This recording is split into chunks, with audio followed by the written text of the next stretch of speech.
Good morning.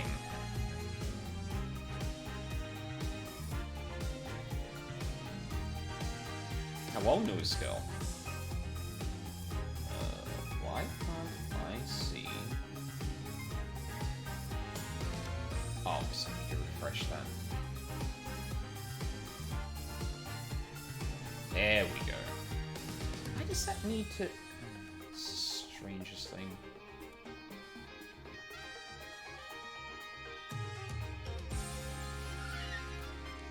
Oh no! I just saw Mina retweet my tweet, and I read a phrase of that has me very worried.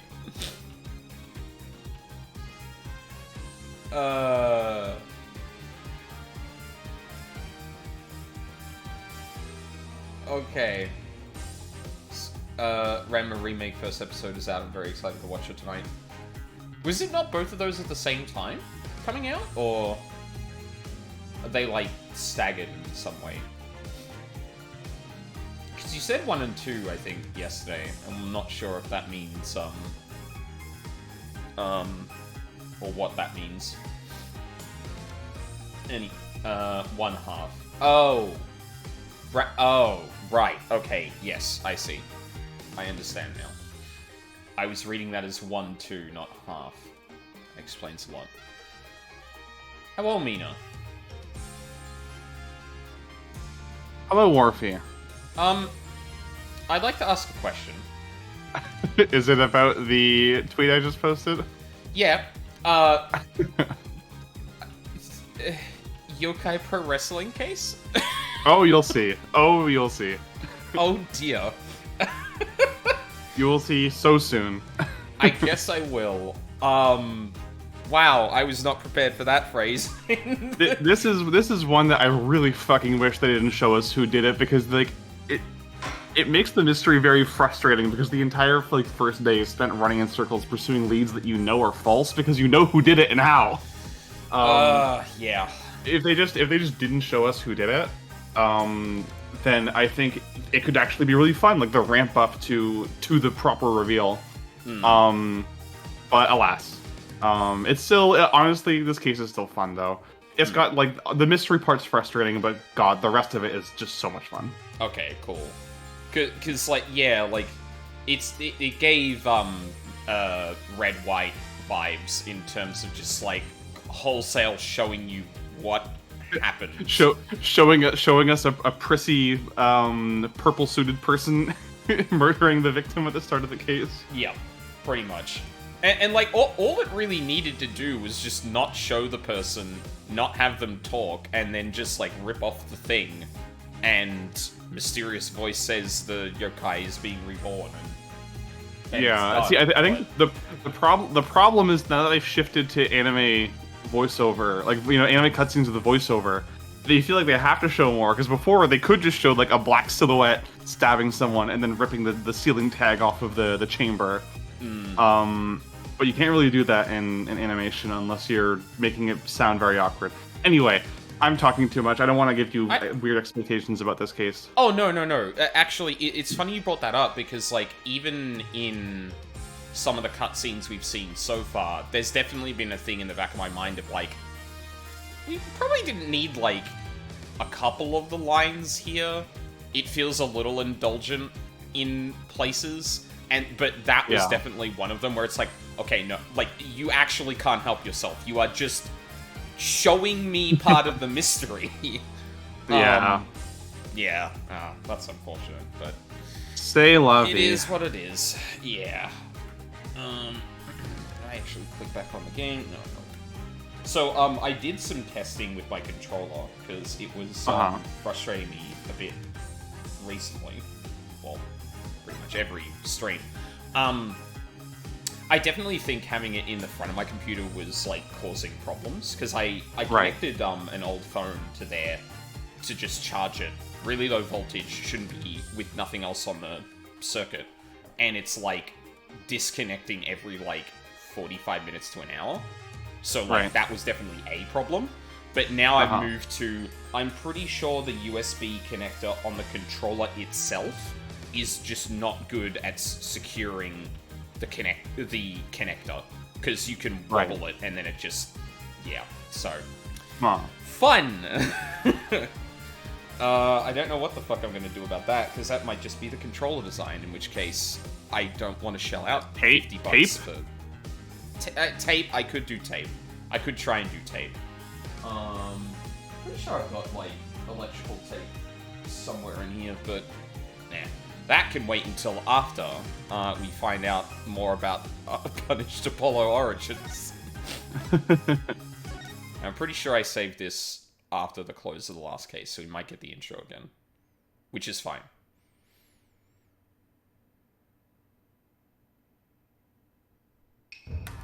Yeah. If nothing else, I can remember the names.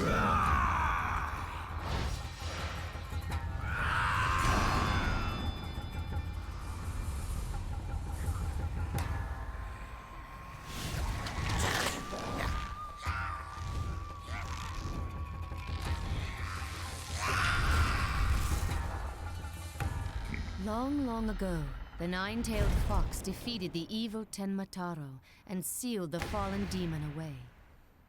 To this day, it is said that he slumbers even still within the Forbidden Chamber.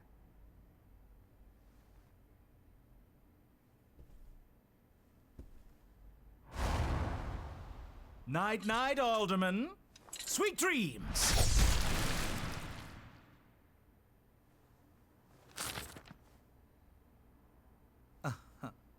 At long last, the revival of Tenmataro is at hand.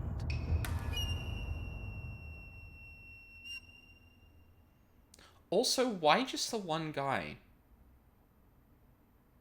I mean, pin it on the other dude, but like, a few months prior to the courthouse bombing.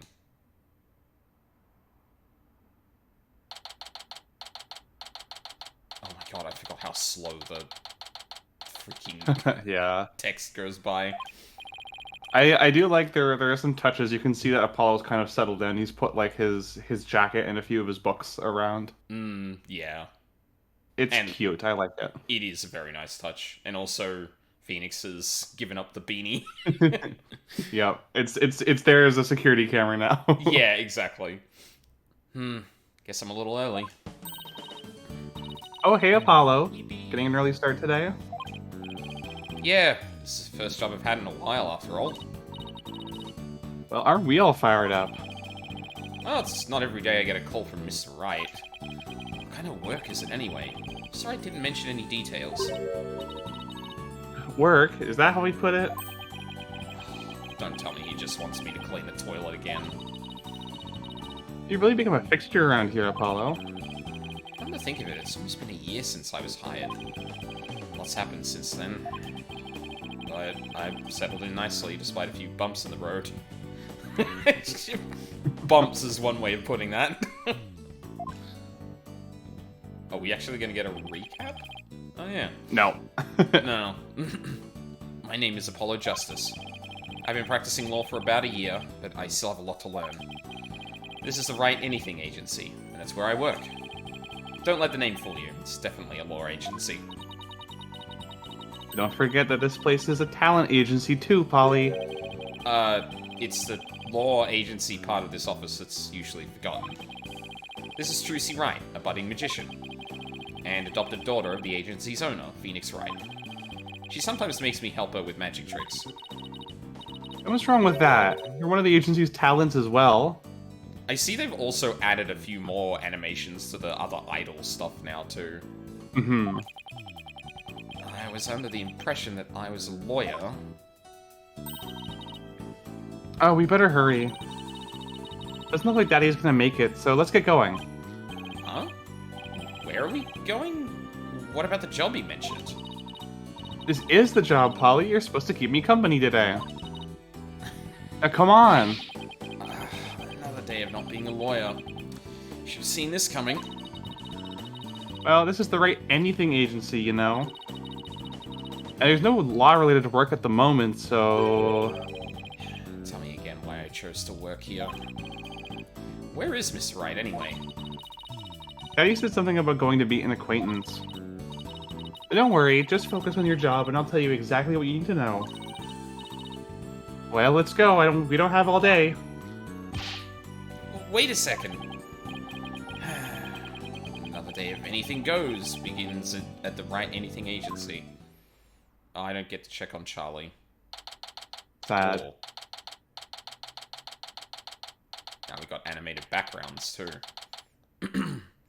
Nine Tails Vale, Yokai Lane. Oh shit. Okay. 3D. Look at the parallax. Whew. So, what are we doing way up here in the mountains? This is Ninetales Vale. Everyone's been talking about the yokai craze here. Hello, Vulpix. Thank you for the gut. Yokai? Oh, you mean Japanese monsters. Guess that explains all these weird things. Speaking of which, wasn't Ninetales Vale founded by Japanese immigrants? Yeah, they're holding a festival to boost tourism over at the Alderman's Manor. Oh man, that's such a weird... But it's Japanifornia. I thought... Oh man, that raises questions I don't know if I want to actually ask. Like, wait. Yeah, they're just drawing attention to it. Yeah. Also, News Girl, I think it's been about a year since the start of the first game, so I think, or since the start of Apollo Justice, so I think it's probably been like 4, maybe 5 months since the last case of Apollo Justice. Actually, I can look this up. Give me 1 second. Yeah, no worries. Yeah, it's an interesting little thing to, like, you know, up until this point, it's kind of been obvious that it's been, like, Japanifornia, at least in implication. But then to just straight up say, oh yeah, Japanese immigrants, it's like, wait, so is this a part of America that's... Well, it doesn't really matter ultimately, but I'm, like, wondering what the logic was, ultimately, for presenting it like that. Okay, so Excellent, Trucy. Turnabout Succession. Give me a second. You're good. She looks a bit all, go take your sister, who I won't tell you is your sister, trick-or-treating Apollo. Yeah, real.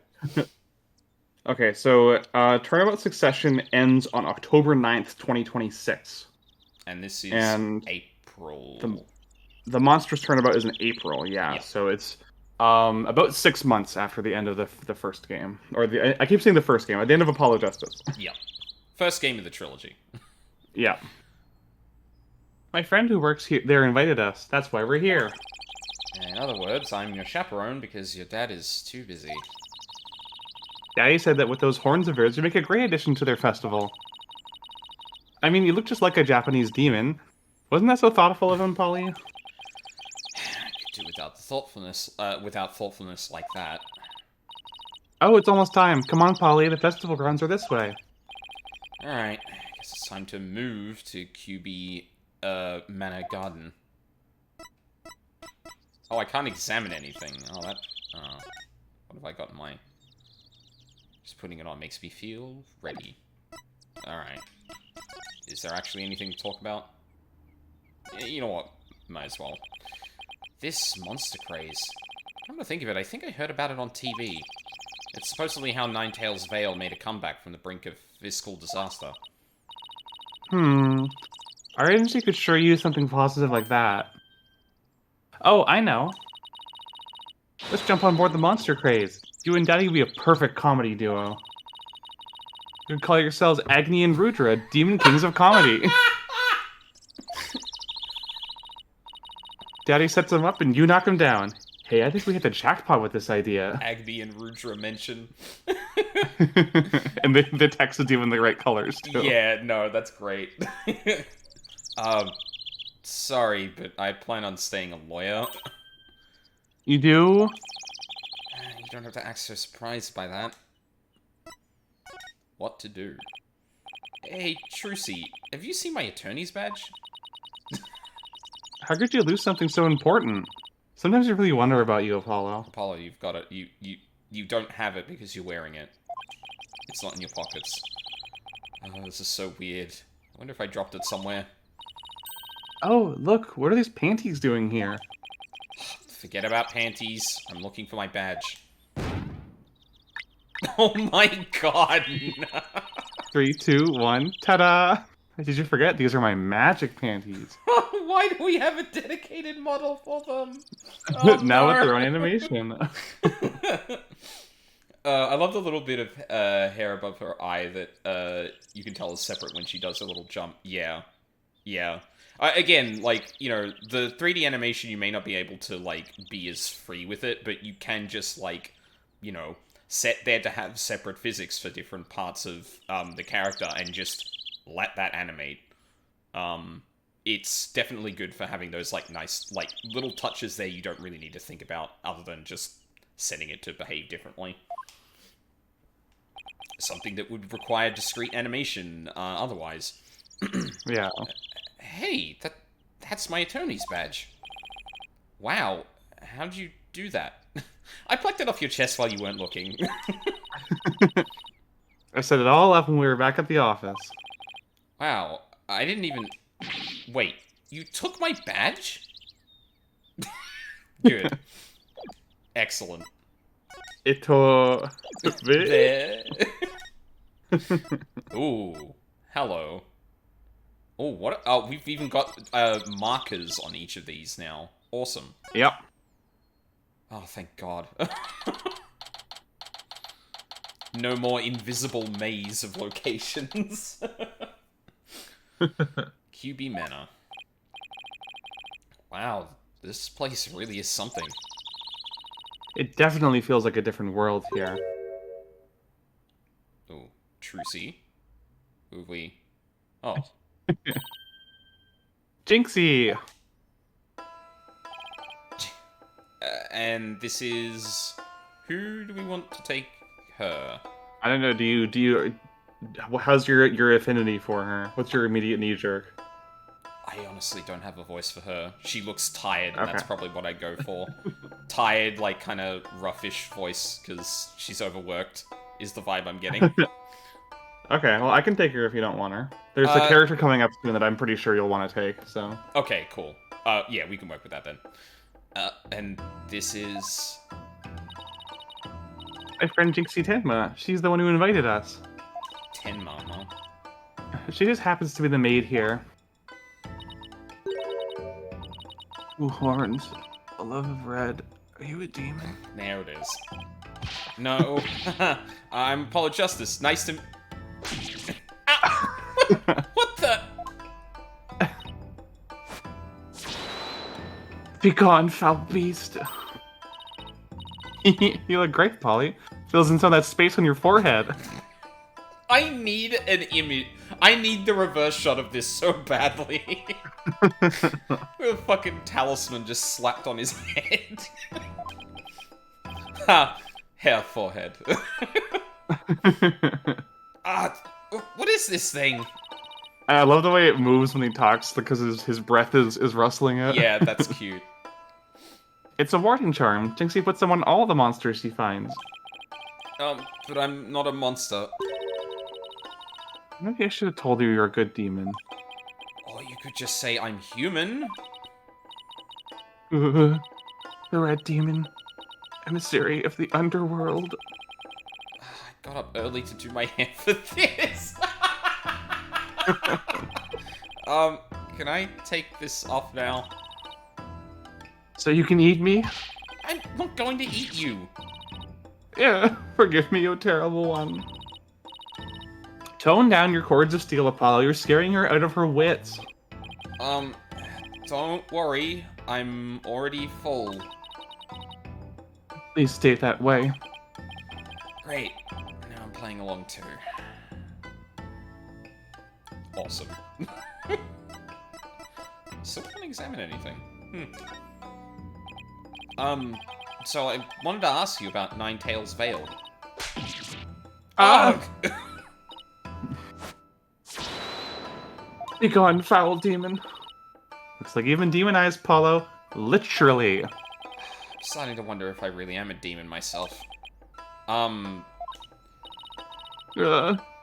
Please don't eat me. I have food if you're hungry. This isn't working. We won't get anything out of her until we set the record straight.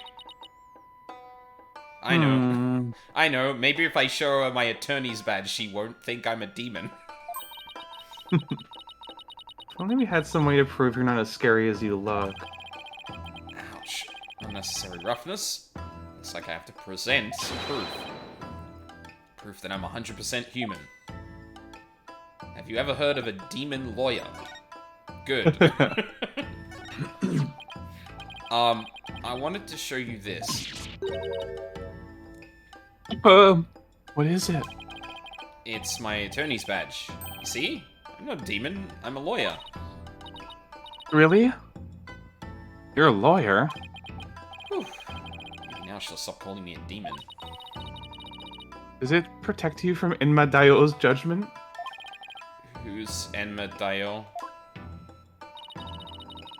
I read somewhere that he's the demon lord who judges the dead for their sins. Uh-oh. I think she thinks you're a demon lawyer from hell, Polly. That's it. Can I go back to just being just a normal demon? Please. Please don't boil me in a scalding cauldron. I prefer a Turkish bath if possible. Like, a Turkish bath, like the thing you do to prepare food? Yeah. Okay, yeah, right. For some reason that wasn't clicking. A Turkish bath? Isn't that more sauna than bath?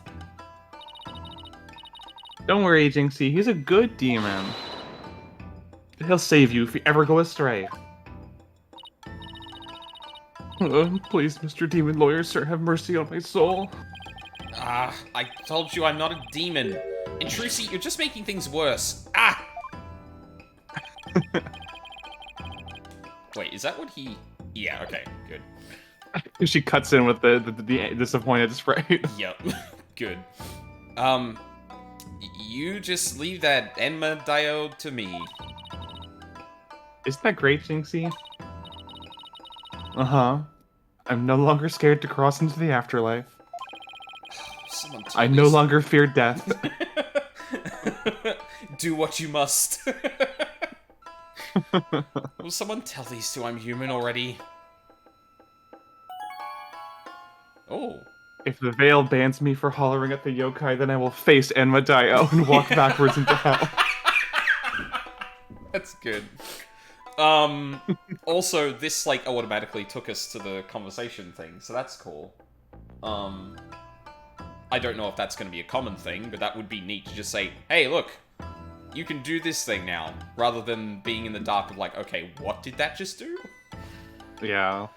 It also frees them up to not having to obviously hint that like, oh, well now we can talk about this thing, and just like let the conversation naturally flow and the gameplay hook in and tell you, hey, you should do this thing now.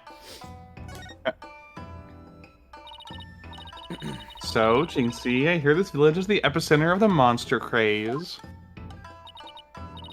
Uh-huh. Barely anyone had ever heard of it before, but now it's packed with tourists. Really? So the monster craze is the reason behind today's festival? It was the Alderman's idea, but I'd be careful if I were you. There have been lots and lots of yokai prowling around Ninetails Vale. Prowling about? You mean like wild animals or something? Uh-huh. And they're hungry, too. Man-eating monsters? And they're all over the place? Uh-huh. In fact, there was one at the manor yesterday. I like that Apollo was like called a demon by this woman, and then the second she's like talking about something that's not him, he gets like absorbed in it. I heard the doorbell ring, but when I opened the door, nobody was there. It was the Ding Dong Demon. How else can you explain it? Coming to Chainsaw Man soon. Well, when I was a kid, my friends used to play this prank called Ding Dong Ditch. Oh, that doesn't prove yokai aren't real. There's even one here at the manor. The demon Tenmataro. He's imprisoned in the Forbidden Chamber. Tenmataro? The Forbidden Chamber? About that yokai you said was imprisoned at the manor. Is it true? Uh-huh. He's a super evil demon named Tenmataro. Here, take a look at this scroll. Sick. Tenmataro's the dark demon you see here. He's super evil and super scary. So that's the yokai imprisoned in the Forbidden Chamber. Uh-huh. He was defeated by the village guardian yokai, the Nine-Tailed Fox. And locked away forever. So, you're saying Tenmataro is still trapped inside the Forbidden Chamber? Uh-huh. But he's just biding his time until he can escape. Still, we should be perfectly safe. Because there's a really powerful sealing charm on the door, keeping it shut tight. What a charming security system.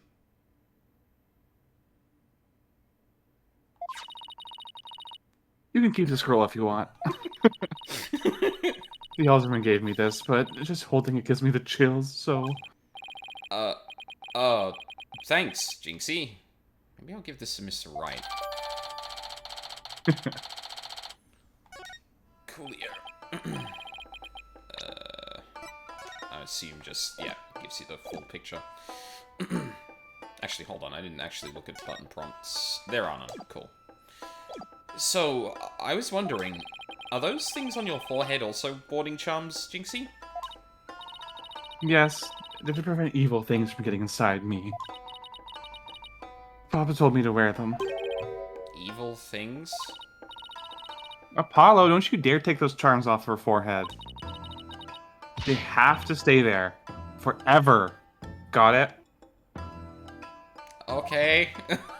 Is she concealing a horn?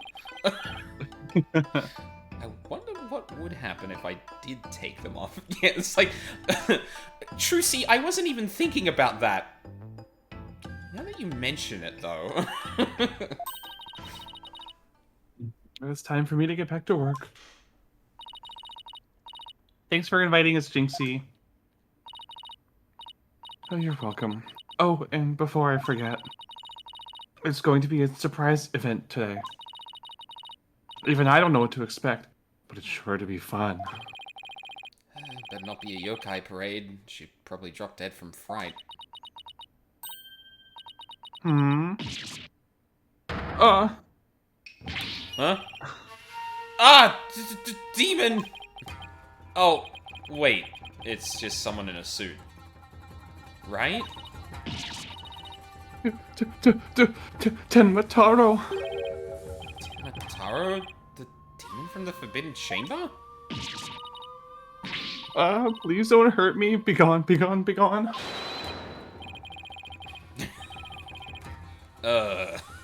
Let's hear your best demon voice. Oh no. Okay. Do the squawky crow voice. Yeah, yeah, that's what I was kind of thinking. Although, hiss, better watch out, little girl, or I'll snatch you away. Charm. Where's that die and go to heaven charm?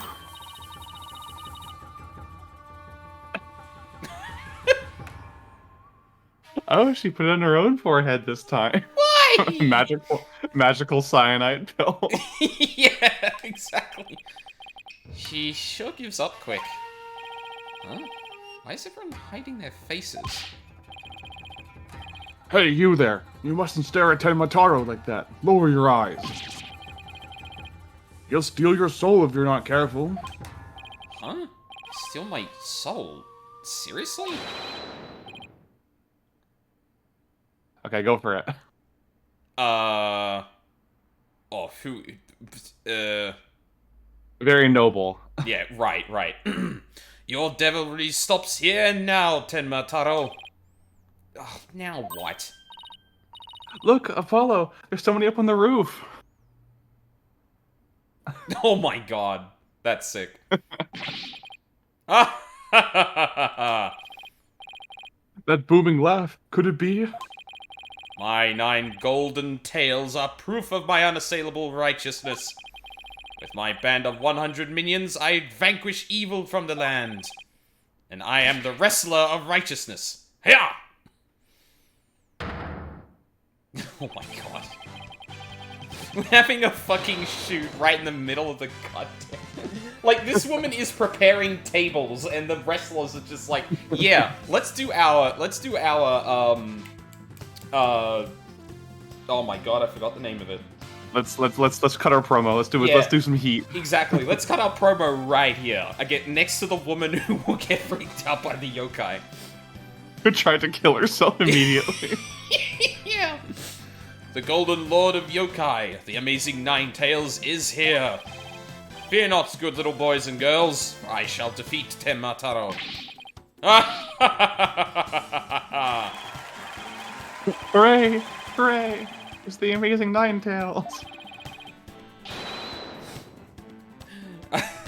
Apollo's like, oh god, I really hope I don't work myself into a shoot. Up to your no-good tricks again, eh, Tenmataro? Well, not on my watch. My yokai watch. Ah! It's nothing to fear now, my child. I have banished Tenmataro, and you and your people can now live in peace. Thank you, Mr. Amazing Nine-Tails, sir. Now, I must be off. Another match and another foe to vanquish await. Jesus. Like I said, the Yokai Pro Wrestling case. Yeah, okay. I see now. What was that all about? Did that wrestler just chase off a yokai? It looked like he came out of the Alderman's Manor. That was the amazing Nine-Tails. He's a pro wrestler from right here in Nine-Tails Vale. But no one knows his true identity. He's like Tiger Mask. Have you ever heard of Tiger Mask? He's just like Tiger Mask. Also, like King. Jinxie. King is wait. also Tiger Mask.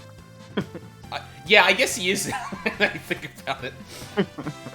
Jinxie sure seems chipper all of a sudden. What was all that about him banishing Tenmataro? That was his yokai exorcism. It's an annual ritual where Tenmataro was released to remind us of his wickedness. Sorry. In the end, the Nine-Tailed Fox drives Tenmataro out and purifies her village. She is a goth girl who's really into yokai and pro wrestling. This is someone's ideal woman. Yeah, no, this is the Venn diagram for this is quite small, but it is not non-existent. But the Amazing Nine-Tails did the honors this year. So that was the big surprise, huh? The Amazing Nine-Tails and Tenmataro, huh? Well, never floats a boat. Oh, would you look at the time? I better get back to work. Please excuse me.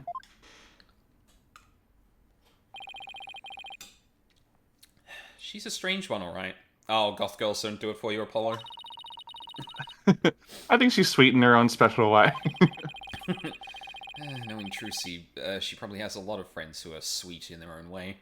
She is like the fantastic Mr. Fox hand thing. She's different. Yes.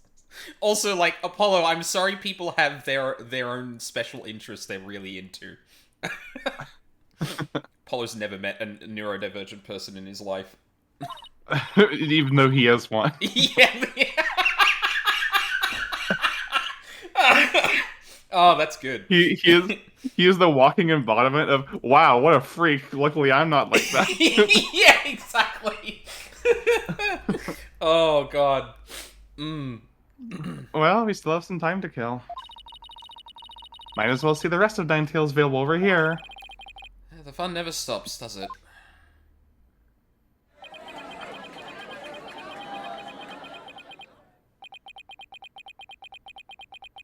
Time passing by. It is now 3:40. What, like an hour and a half-ish later? I think I bought nearly every yokai souvenir that was for sale. I know, because my wallet's running on empty. I was about to ask how you were able to afford that. Poor Apollo.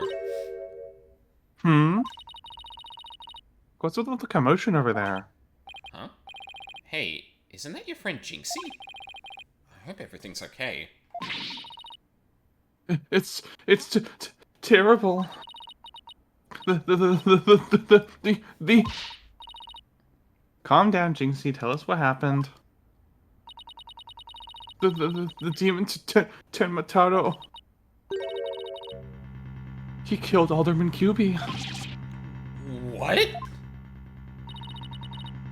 Wait, killed as in dead? Yes, and Tenmataro did it. Tenmataro? You stay here while I go have a look. Please, wait. Huh? Ah! It's a Tenmataro warding charm. It should protect you, but please, be careful. The Alderman's in the Fox Chamber at the top of the main staircase. Okay, got it. Into the... Oh, slipped into the pocket. Cute. Tenmataro warding charm that Jinxie gave me when I set out before the scene of the crime.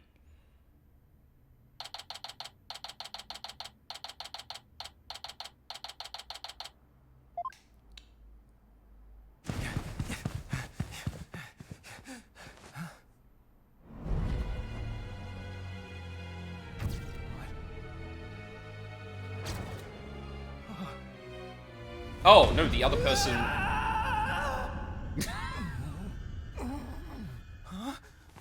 Are you all right? Who are you? Help! Someone call an ambulance!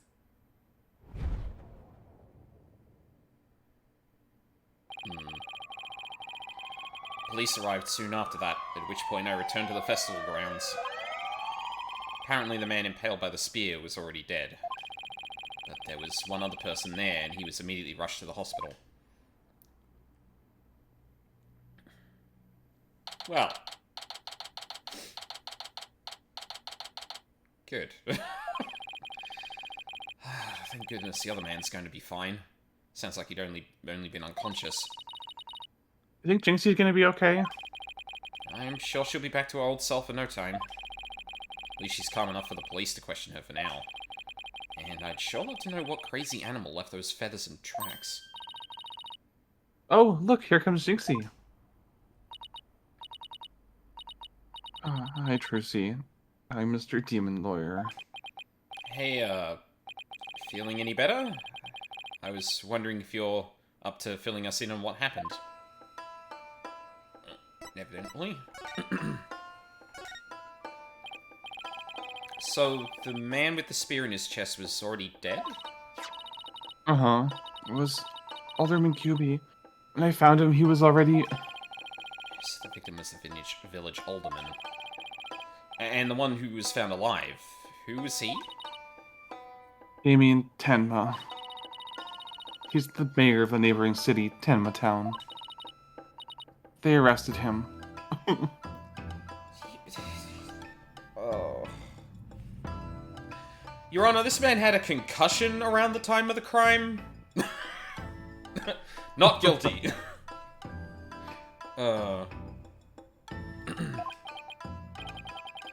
So, he's the killer? Ah! Nuh-uh. Papa didn't kill anyone. Papa? As in, your father? That's right. Jinxie's dad's mayor of Tenma Town. No way. Yes, Wei, but he's innocent. This just got way more complicated. The victim was the alderman of Nine Tails Vale, and Jinxie's father, the mayor of Tenma Town, was arrested for the crime. Sounds like we have some investigating to do. I know this is difficult, Jinxie, but you need to hang in there. Oh no, I'll try my best. Would you mind telling me a little more about the victim? So the victim was the village alderman. What can you tell me about him? His name was Rex QB. They say his family has ties to the legendary nine-tailed fox. I wonder if there's a name for that thing. He was really kind, and always looked out for me. He was a former pro wrestler, and I even heard he knew the amazing Ninetales. Yeah, that was what I was waiting for, because I'm looking at this man like, nah, that too broad a shoulder to not be the Ninetales wrestler. Former pro wrestler, huh? That's something to keep in mind. He's like the Jesse Ventura of yeah. Yokai Village. Yeah. Oh no. Well, I'm glad. I'm glad he's dead now, because you just put that voice into my head, and if he gets voiced again, I can't promise I won't whip that out. I'm a goddamn sexual Tyrannosaurus. With your father being mayor and all, I guess you're originally from Tenma Town, huh? So then, why did you come to work? Why did you come work here? It was to overcome your fears, right, Jinxie? Uh-huh. Plus, Mama was from Ninetales Vale, though she's no longer with us. She loved these flowers. I always wanted to live where Ninetales flowers grew. 1, 2, 3, 4. Oh yeah. Wow, what a beautiful flower. And with exactly 9 petals, too. Just looking at them gives me courage, even when I'm scared of yokai. Flower found only in Ninetales Vale. It boosts Jinxie's courage because it was her mother's favorite. Real quick. Got anything else to... No. Cool. Jinxie, when you first told us what happened, you said the killer was a demon. Uh-huh. The warding charm on the Forbidden Chamber's door. It's been... removed. The Forbidden Chamber's door? That big door that was barred shut? There wasn't a charm on it when I checked it out, so I guess it was removed by someone. That's how Tenma Tauto escaped. Ooh. Ooh. But when I try and remember what happened, it all goes fuzzy. Jinxie, you should go get some rest. You've been through a lot today. Between the warding charm being removed and the black feathers and weird tracks, I could see how a superstitious person might think a demon was the killer. Apollo, maybe this is your chance. Chance for what? Do the right thing and defend Jinxie's dad in court. Who? Me? Wouldn't a man like Mayor Tenma have access to more experienced lawyers? You wanna know what the detectives said? They doubted there was a lawyer who could get a not guilty verdict on this one. Sounds like they're expecting an open and shut case. Don't worry, Jinxie. If anyone can prove your dad's innocent, it's Polly. What? You'll accept the case, won't you, Polly? Oh, it's all over, isn't it? I'll be all alone for the rest of my life. Oh, right. Jinxie already lost her mother. Alright. Jinxie, leave your father's defense to me. Attaboy, Polly. You're gonna help Papa. You're gonna help Papa, Mr. Demon Lawyer? I knew music. Yep, that's what lawyers do. Plus, no toilet cleaning for a while. I'll do whatever it takes to make sure your father walks away a free man. Thank you, Mr. Demon Lawyer. I can tell you're one of the good ones. Hashtag not all demons. Thank you. Red demons are usually so mean. It's been a while, but I'll be fine. Ready or not, here comes justice. I guess I ought to go and meet my new client. Ah, but before I forget, I'm gonna jot this down in my notebook. Hey, Apollo, what's the notebook for? Oh, I just thought I should jot down some stuff about the case. And so I don't misplace them, I'm putting my notes in the court record. I guess it's what you would call a to-do list. Oh, sounds handy. To be honest, I don't know why I never thought of this before. Who knew writing things down for something me to reference later might be helpful? To read my notes, I just open the court record with RB. And I can switch between the tabs using LB and RB. Oh, I almost forgot. So, about Jinxie's father.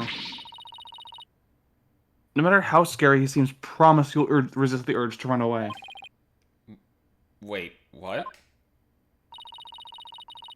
His angry glare can paralyze you with fear.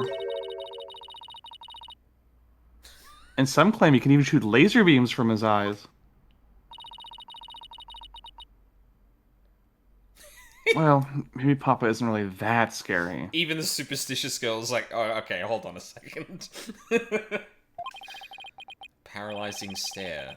Laser beams from his eyes. He sounds like some kind of monster. I think it's about time I see Jinxie off. I'll head back to the office after I'm done. Okay, thanks. Oh, wow, just kind of left us there. Alright, detention center we go. Oh my god, they've got visible microphones.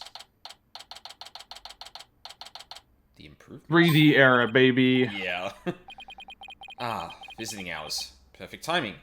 Hope he's not as scary as he sounds. Whoa.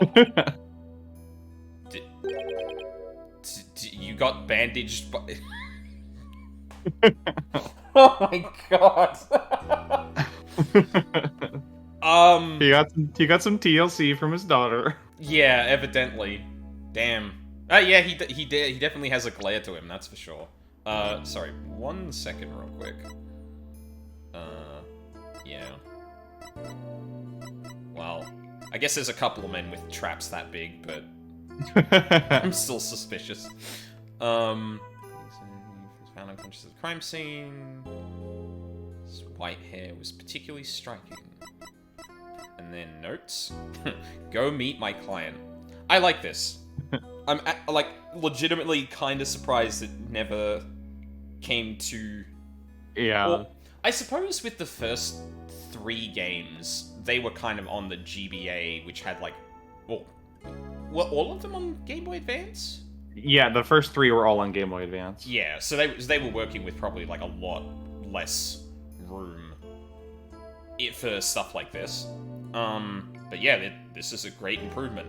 And it kind of lines up with them removing the invisible location maze with like, okay, you can just go everywhere, and we're gonna keep track of like your, like, more or less your goals for the day. Yeah. It's good. And I love how they lay lampshade over. It's like, I don't know why I never did this before. Yeah, exactly. It's like, yeah, writing things down. Who'd have guessed? Okay, this is where we come to have to try and divide up the voices a bit. I'm already Trucy. I've already requested the prosecutor for this game. Oh, did you? Yes, Okay. because he is my all-time favorite, and I would very much appreciate the opportunity. Okay, yeah, that makes sense. And I'm still the judge as well. So if this is the main defendant, I think you should take him just so that we can divvy it up a bit more. Yeah, no, that makes sense. Yeah, you may have said that and I just, like, didn't register it or something. I apologize, but yeah, no, cool. That's you all want to right. do the prosecutor? That's all good. I did do Clavier for the entirety of last game, so... Yeah, I think your voice would very much suit the prosecutor in the sixth game, so we'll get to that when we get to that. I don't think I know who that is. He sucks, sadly. But good. What? A prosecutor who sucks? No. Yeah, because I wanted to make sure I didn't go in like remembering a lot of stuff that I may have seen by chance before. So I'm pretty confident I know who the prosecutor for this one is. I genuinely don't know who the prosecutor for the 6th game is, though. I'm trying to think of, like... Yeah, no. You know what? It's neither here nor there. We'll come to it when we get to that game. That's not going to be for a bit. Anyway, this guy. Who are you? Yikes. So you're Damien Tenma, right? I'm Apollo Justice, attorney at law. I'm here to help. Ah! Let me out of here! Sorry, I get a little loud sometimes. How incredibly rude. Sorry. Did I do something to offend you? A visitor when all others shun me like a common criminal. And here I am with nothing to offer. I am the epitome of rudeness. Wait, so he wasn't mad at me? Unworthy as I am, I, Damien Tenma, shall breach these walls, so that I may treat my benefactor to some tea, and maybe some cookies too. You hear that, guard? Please get some tea and cookies for my lawyer. No, wait, we can do tea and cookies after we prove your innocence. How about you start by telling me what happened? I see. So tea and cookies can wait, can they? Whew, that was close. No need jailbreak added to the list of charges. Seems like a good guy, but a face like that, I can see why he's misunderstood. Yeah, it's kind of a Will Powers kind of thing. Yeah. Where, and this is like, yeah, like the personality is like, just look at his face, Your Honor. Scary man must have done the murder, whereas he's like the most like devout. Devout's not the right word. He's oh yeah, no, the word's escaping me. I'll think of it eventually. Yeah, let's just start talking. Mayor Tenma, do you mind if I ask why you were arrested? Whoa! Sorry, I guess some things are better left unsaid. Excuse me? Think a public paragon such as I could be treated like this. This arrest should never have happened. Go on. I fear the ill effects it will have on our youth. Now I've but one choice. I must leave here at once. We'll need to protect the moral fiber of our youth. No, wait. You can protect the moral fiber of of our youth after you've been declared not guilty. I suppose you're right. Oh my god, this guy is Wookevu. Yeah, you're right. Oh my god, yeah, like a lot less snappy and made light of, but like literally like, no, please stop. You don't need to do this, and he's just like, oh, okay. It's like, oh. Alrighty then. Phew. Our youth just came this close to quite a scare. My fingerprints were on the spear that killed Alderman QB. That's why I was arrested. Your prints are on the murder weapon? Oh, that's never good. Any idea how they got there? None. Or I hardly remember a thing, you see. I was fast asleep at the time. Someone must have slipped me a sleeping pill or something. What's worse, somebody clobbered me on the head. Huh. I'm just imagining him walking directly into the wall on the left and marching directly through it without breaking a sweat, leaving a guy-shaped hole. Yeah, I must get coffee and tea for my lawyer. Kool-Aid Man's through the wall. Yeah. Yeah, and everyone's like, ah, and he's just like, may I have some tea and biscuits, please? That's an interesting detail. Slipped sleeping pills and then hit over the head as well. Like, huh. Unless, like, he doesn't remember, like, waking up or something. I see. Drug-induced slumber and a blow to the head. How well, Luca? Luca. Oh, wow. No wonder you hardly remember a thing. Oh. Huh? Is that some kind of strange laugh? Well, I think I can safely assume your prints were planted while you were unconscious. Yep, most likely. What did the police have on you as far as a motive is concerned? Truth be told, there's been a bit of trouble between the alderman and I as of late. Oh, is it personal in nature? Oh my god, this guy's gonna be the fucking, Tenmatara wrestler, isn't he? He also has the broad shoulders and that. Yeah. And the last name Tenma. Yeah, there is that as well. I wasn't gonna presume, but... Oh? Was it personal in nature? Nothing like that. It's a long story. But suffice to say, I've been pushing to merge Ninetales Vale with Tenma Town. Oh. Yeah, that would cause some friction. I also realized the irony now of giving this guy the deepest voice I can go when I was acting him as the wrestler. I was like, ah! So he just has a really good, like, crow impression, apparently. Yeah. I mean, you've got the range, so he's got the range too. Yeah, no, it's true. Surrender Ninetales Vale to Tenma Town now! Yikes. That's what I told him. I'd like to tell you to stop shouting like that, but I'm too scared. So, that's the motive the police have established for the Alderman's murder? Indeed it is. After all, Alderman QB was dead set against a municipal merger. And that's why they think you killed him. He was in your way. Holy shit! Semicolon, my beloved. Ah, curses! Mayor Tenma? Are you okay? Actually, you know what? You pointed that out before of like, oh yeah, you have the range, so obviously that's the case. I know someone who's... I know a Twitch streamer whose voice is, like, lower than I can go, trying to be low, naturally. And he also has an absurd... He can also get into an absurdly high range, so... Yep.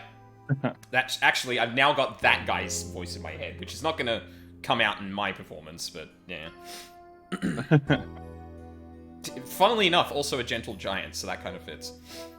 That's fun. But Mayor Tenma? You okay? Jinxie. Forgive me. I never meant to worry you like this. It'll work out. Just leave it to me. If only it really were that easy. I don't even know where to start. Thank you for meeting with me, Mayor Tenma. Please, wait. My daughter, Jinxie. Yes? She already lost her mother. And now with me being held in here, I feel she'll be terribly lonely. I hesitate to ask, but I beg you, be a friend to her in her time of need. Leave it to me. Trucy and I will look after your daughter. I shall rest a little easier then. You know, you remind me of some of the new friends Jinxie has been talking about. New friends? Yes. Seems she made some new friends since she started working in Ninetales Vale. And quite the unusual bunch, too. There's a lady with an exceptionally long neck, a young lad with an incredibly long tongue, and many other interesting characters. Friends? Sounds more like a bunch of monsters to me. Now, if you would excuse me, it appears my time is up. Whew. Why am I so tired? It must have been more tense than I thought. Still, I'm glad he didn't turn out to be as scary as he looks. Good ringtone. Listen to this gay-ass ringtone this motherfucker has.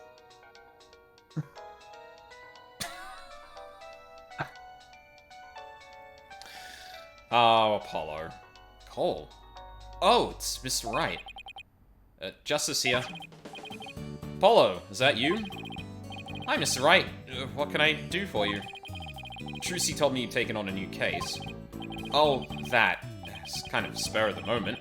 He's actually calling me about a case? That's fine, but I have a favor to ask. Sure, what is it? I'm at the airport right now. There was someone I had to meet. A new addition to the agency, actually. Oh. Her name's Athena Sykes, and she just passed the bar. That's right. I remember hearing about her coming to join us. Guess that was today. She took off as soon as I told her you needed help with the case. It was like there was no stopping her. Wait. What? Where is she now? She just ran off. It was crazy. Probably somewhere in Ninetales Vale by now. That's where that favor I mentioned comes in. I need you to go find her. But I've never even met her before. What does she look like? She'll be the girl in the yellow suit sporting an attorney's badge. Okay, I'll find her. New addition to the agency. Well, I'm gonna get back to Ninetales Vale quick. Yokai Lane, I'm guessing?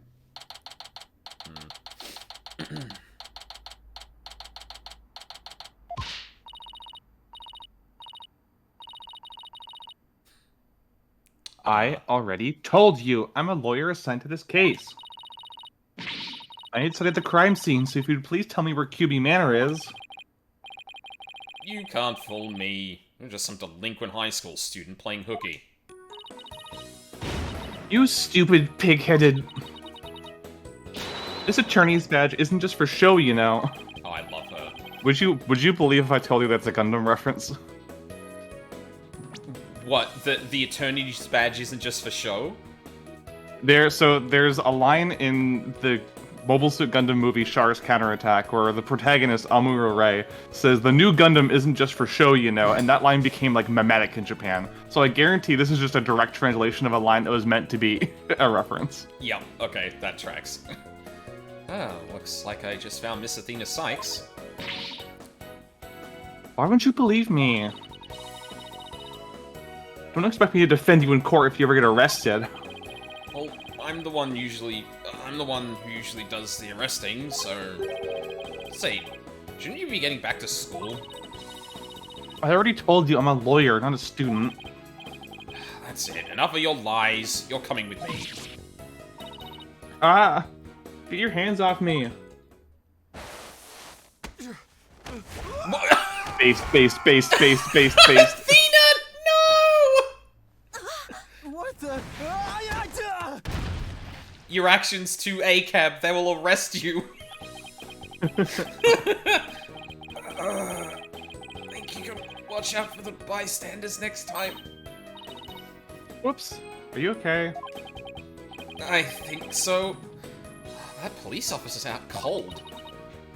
I am so sorry. I do that when people suddenly grab me. It's like a reflex or something. Absolutely valid. She is like the most accidentally autistic coded character I've ever seen in my life. I know that sounds ridiculous because there are so many characters like that, but like holy shit. There's a lot of accidentally X-coded characters in Ace Attorney. Let's not like. Yeah, but you'll see it more as the game goes on. Like, oh my god, if this wasn't intentional, then they stumbled ass backwards into amazing representation by accident. Awesome. Reflex sounds more like a felony. You're Athena Sykes, I take it? That would be me. And you are? I'm Apollo Justice. I work at the Right Anything Agency. The Right Anything Agency? What a fishy-sounding name. Yeah, it's a long story, but it is a law office, among other things. Didn't Mr. Wright explain it to you? Oh, right. So then you must be... Yeah, Apollo. There's a couple of words that sound like right. You need to be specific. Where have you been? I've been looking all over for you. I could say the same thing to you. Well, here I am. Now, how about telling me a bit about yourself? Mr. Wright didn't really tell me much, as always. Ah, of course. Feel free to ask away. Look at my attorney's badge. Do it. Yep, that's your attorney's badge, alright. Its dull, grimy look makes me think of all the courtroom battles you faced so far. Ouch. I hope mine will look like that someday. Look out, legal world, Athena Sykes is psyched and ready to go. Yeah, the camera turns to Apollo and he's just got a 1,000-yard stare. Actually, I just haven't polished it lately. Apollo was cursed to be the one normal one in this fucking madhouse of a company. Yeah. He's still not normal, but like, yeah, by comparison. he's the most stoic. The rest of them are ridiculous weirdos. Maybe I should keep that to myself. I need to deflate her dreams about work just yet. Oh, lady, what you got coming? So, Athena, I hear you just passed the bar. That's right. And here's my shiny new badge to prove it. Isn't it beautiful? Actually, I didn't check something. Okay, you can't examine the badge further. Oh, so you must be a bit younger than me. A bit more than you might think, in fact. He's not in the list yet. 2! I'm only 18. 18? How in the world did you become a lawyer at that age? I skipped a few grades while I was an exchange student in Europe. Also the autism.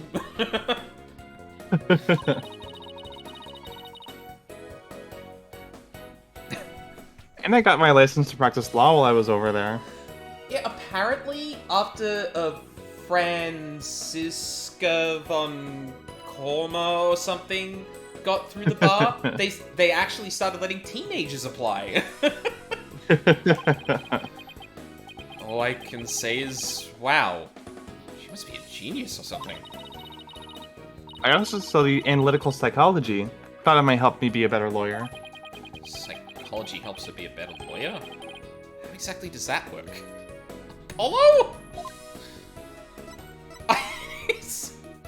Huh, I wonder if understanding the human mind would allow me to be a better lawyer.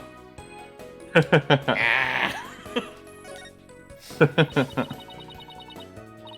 So, tell me about our client. What are they like?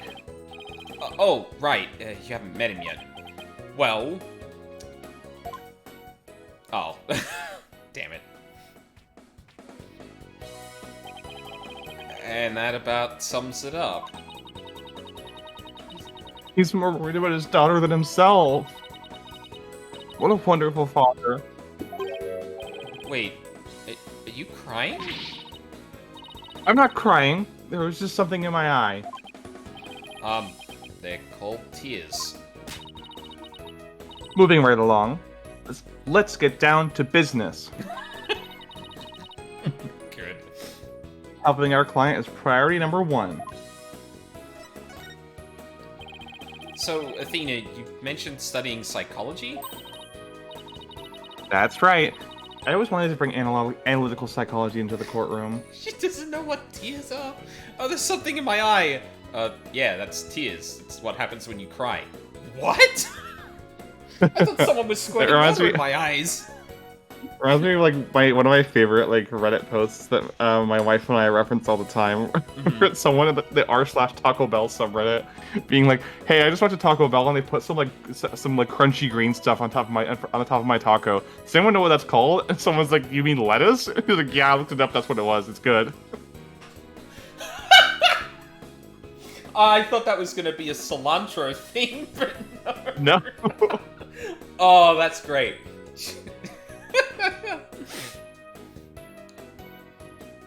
We quote that all the time to each other. Yeah, I looked it up. That's what it was. Oh god, that's hilarious. Holy shit. Oh, now I got tears in my eyes. Shit.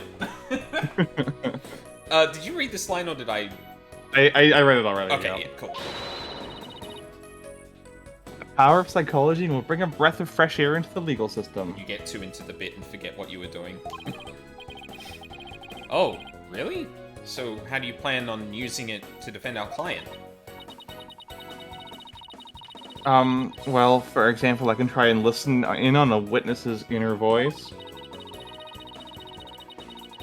And then analyze their psychological state with the help of my trusty partner, Widget. Widget? The device around my neck here. Say hi, Widget. Hi, Widget. It talks? Whoa, you need a volume knob. Anyway, the little guy will sometimes say what I'm feeling. You know what when I was editing or highlighting the VOD for the first case, you know what we should have done with we should have done the opposite of what we did for Athena with Ted Tonate and have you do the robot voice and me do his regular voice, but that would have been really funny. Yeah. Oh well. I had a fun time voicing him as Scorpio though, so it's all good. Yeah. Oh yeah, no, that's good.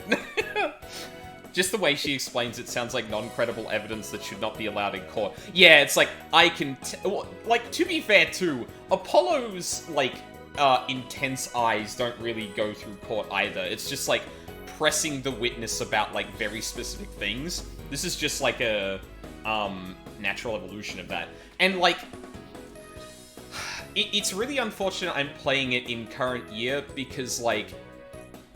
behavioral psychology and how some dipshits online apply that to real court cases and things like that kind of soured me on... like, I'm not letting it affect me in this particular case, but it is oddly... both of these things are oddly reminiscent of that, which in the back of my mind I kind of can't ignore to some degree. Yeah, I really hate how much damage the, like, behavioral, body language expert analyzes, suspect confessions and whatever. Because, like, it's all bullshit. Like, police interrogation is, like, 90% just putting psychological pressure on someone until they confess. Yeah. And only 10% actually getting information. And I'm like 90% sure... this might have been in a Mooncat video. It was a wonderful YouTuber. She does, like, several hour-long videos every time she releases a video, so they're a bit of a slog, but they're very in-depth and very, very good. The only study she could find of that stuff actually being, like, measured in terms of, like, how often do people get it correct, and how often do they get it correct in comparison to using those, strategies, it was less than guessing. It was worse than a coin flip. When they were employing those methods. It's garbage. It does not work. It's so frustrating, because, like, the police's, like, goal when it comes to interrogation is to get the answer that they want, not to get an answer. Yeah. So they will do the most underhanded, illegal, inhumane, like, monstrous bullshit to get that confession from someone, including bringing in people like behavioral psychologists and body language experts to gaslight the person they're interrogating into thinking that they're guilty. Yep. Yep. It's, there wasn't...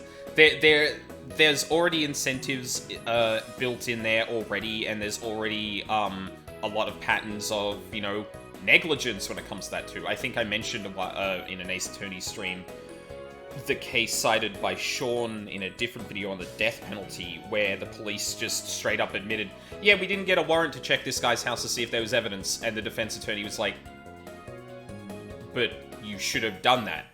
And the response was basically, yeah, it would have been nice to do that. Like, oh, okay, so it was convenient for you to not do that because that would make it look like this person is more guilty. Because there wouldn't be the evidence that, oh, actually, we found nothing. Yeah. But listen. Yeah, it's... I will excuse it for Widget. It's like, seeing Apollo, identify a witness's nervous tick and use that to crack their testimony wide open, that's hype as shit. Seeing a body language expert be like, you seem really nervous, that's because you're guilty. It's like, no, it's because you're accusing me of fucking murder. Yeah. I imagine that's probably where the emotion thing is probably going to fall apart for me, because, like, in that scenario, if you just said, if someone just, like, if someone with authority and, like, seemingly was a lawyer or a police officer or whatever, accused me of a thing, regardless of whether I had actually done it or not, I would probably feel a bit nervous about that, or a bit angry that I'm getting accused of that, or scared that I'm getting accused of that so thoroughly. Like, it's just such... yeah. And to be fair, the way that it works with Apollo, it's like, this is a nervous tick indicating, and only ever indicates lies, or, in the case of, I forget her name... Bandana Card Shark. Yeah, I know who you're talking about. I In can't the remember fourth her name game. either. Like, she touched the back of her head. Orla Orly. Yes. Olga Orly, there we go. That's the one. She was touching the back of her head because she was remembering being knocked when she was lying. Like, that's kind of cool. And there are a few instances where it borders on the behavioral psychology shit in terms of, like, the nervous tick. But, like, yeah, Athena's thing is, like, very, very much rooted in that, which... Yeah, this is like Athena's like therapy sessions are the part where you just sit back and go, "It's a game. This is a satire. This is not meant to be taken seriously." Oh, absolutely. I guess it's unfortunate that the game already leans on that already, because it gets kind of strained when you put more and more pressure on that. And I can, I have the generally, case 3 of last game is an exception.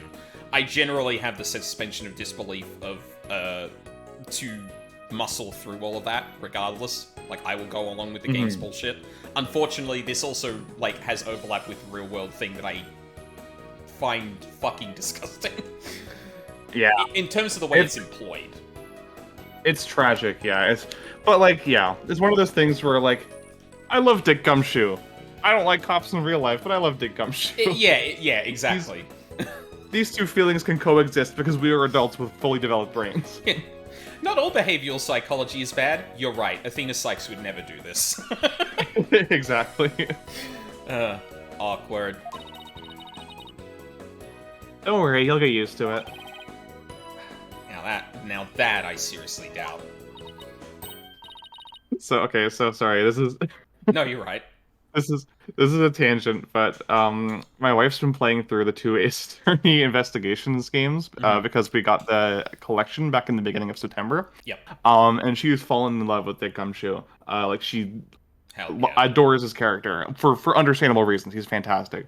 But just now, when I used him as an example, as soon as I said his name, I got a message from her saying, "I heard you mention Gumshoe." Dick Gumshoe mentioned. And then she sent a gif of a hand petting his head. Hell yeah. Dick Gumshoe's strongest soldier. Yeah. Oh, I almost forgot. Dick Gumshoe definitely has a case of the Columbos, Luca. Unfortunately, he's not the master of deduction, but yeah, still. Put Gumshoe into stride.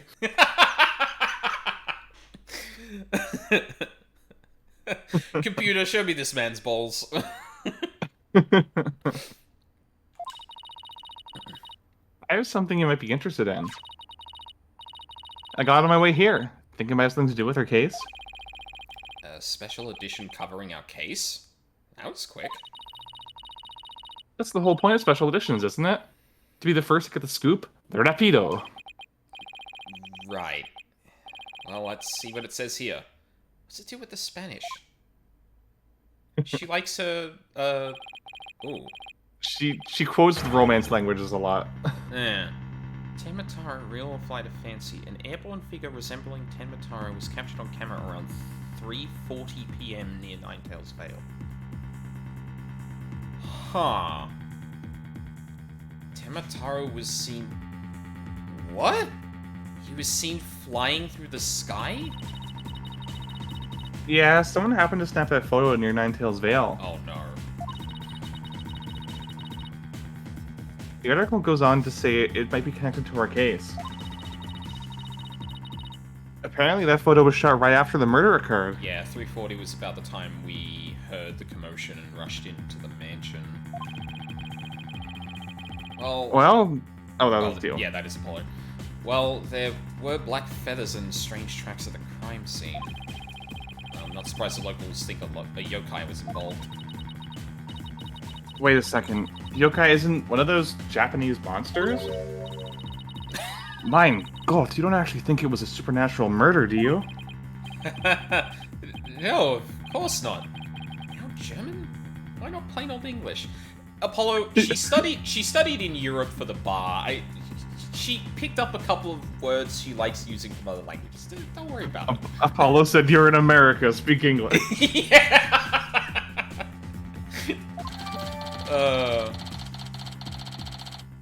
She should speak American. You're right, Luca. We're in Japanifornia. Please. Andale, Apollo. Let's get cracking on that crime scene already. Oh boy. Oh. We just get, like, extra dialogue every now and then? I guess, like, similar to going back to Wright's office at some points of the case just to talk to Maya. Sure, why not? Dip my toe into these and see if, like, they're worth it. Or if it's just more to-do list stuff. Okay, what's next on the list? Investigating the crime scene. What else? Well, what are we waiting for? Last one there is a rotten egg. You don't have to run all the way there. Okay, then how about speed walking? Why does this have to be a competition at all?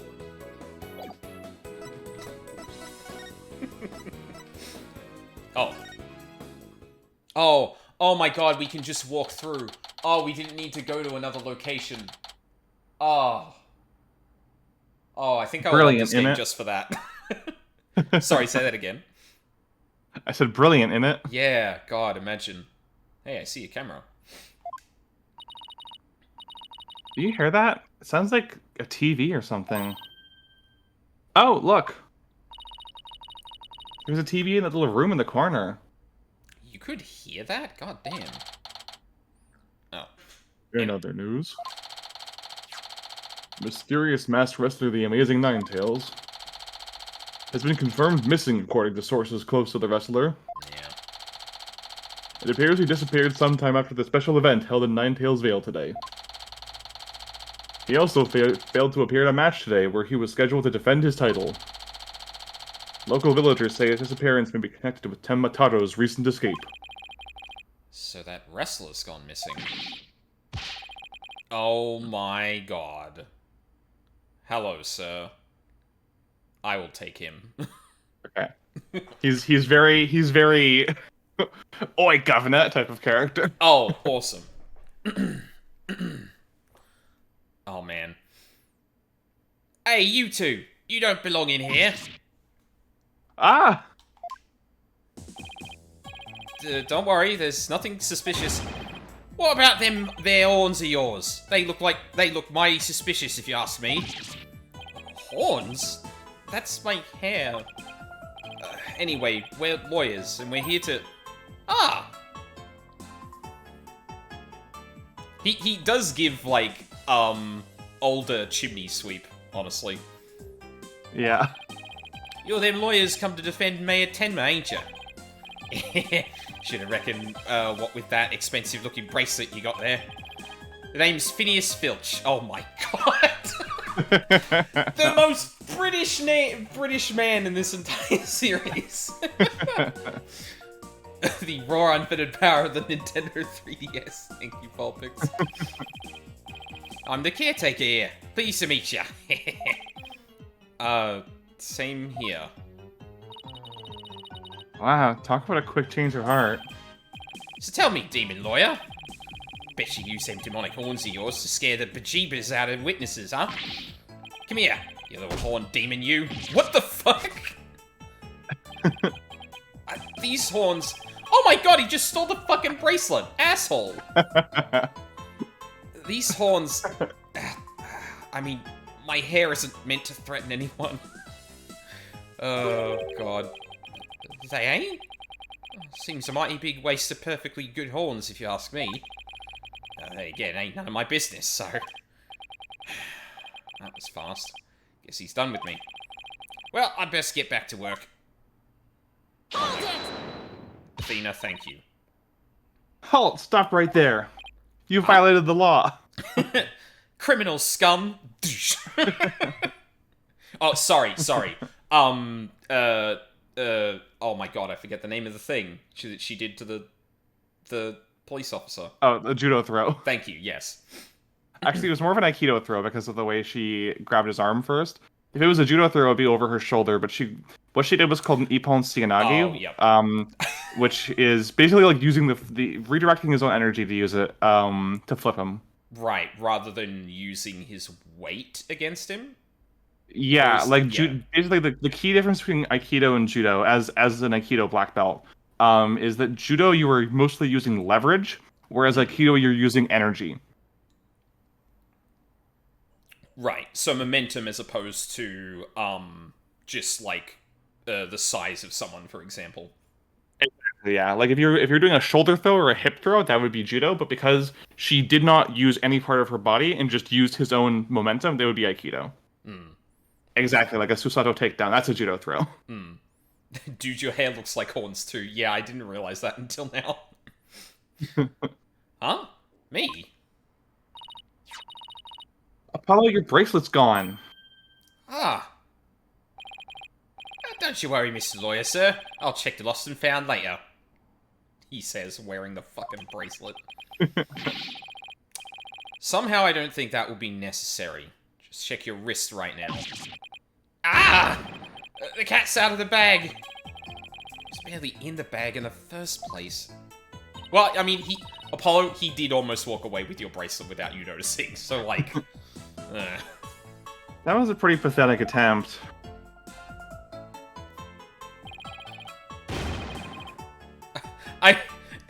Oh my god, we have a no-nonsense character with us that's just like, nah, we're not dealing with this shenanigans where you just take away something from the character. Give it back. Sorry, I'm so sorry. I just couldn't control myself. Please forgive me, I'm begging you. Don't! Oh! Ah! Sheesh. I almost feel sorry for him now. What should we do about him, Apollo? Well, I got my bracelet back and he seems sorry enough, so... I knew you understand, Mr. Lawyer, sir. You obviously got a big heart. As big as a wad of cash in your wallet, I hope. You leave my wallet out of this. Oh. Hey, didn't you just finish apologizing for stealing from us? Oh, run away! Run away! Head for the hills! Get back here, you. Talk about a quick escape. Looks like he dropped a few things. Looks like a pair of diagrams. This one's the crime scene, and here's one of the foyer. You left your shoes behind, too. Ah, why? This guy's the living definition of a bumbling thief. Let's hang on to his shoes. We can give him back next time we see him. As for the diagrams, I see we keep them. Looks like something the police might draw. Wonder where the caretaker got them. I've seen diagram added to the court record. And foyer. Let me just take a quick look at those. Alrighty. And yeah, north bit connects to that other bit. TV's facing. Yeah. Alright. Good to know. Now then, as I recall, the fox chamber should be at the top of those stairs.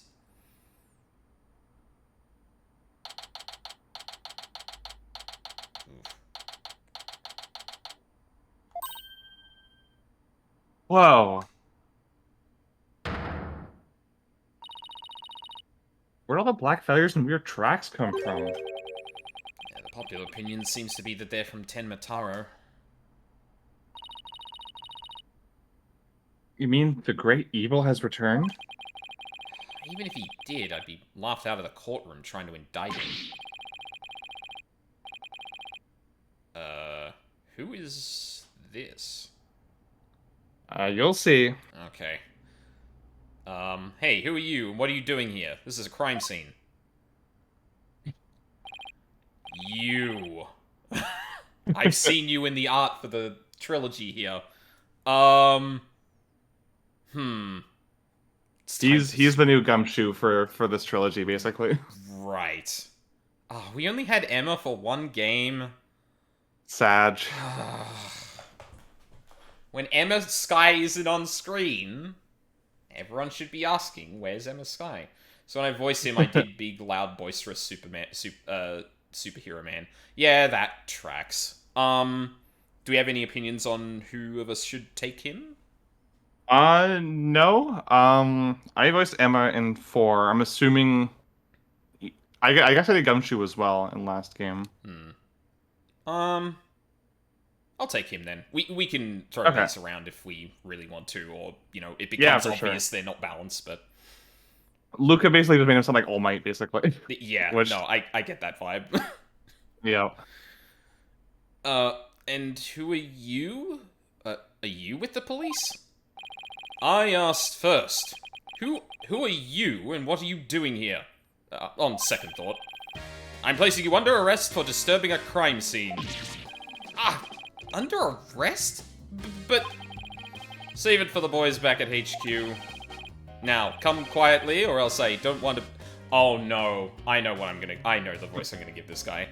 Go Now, for it. Do it. now, come quietly, or else I don't want to be late for lunch.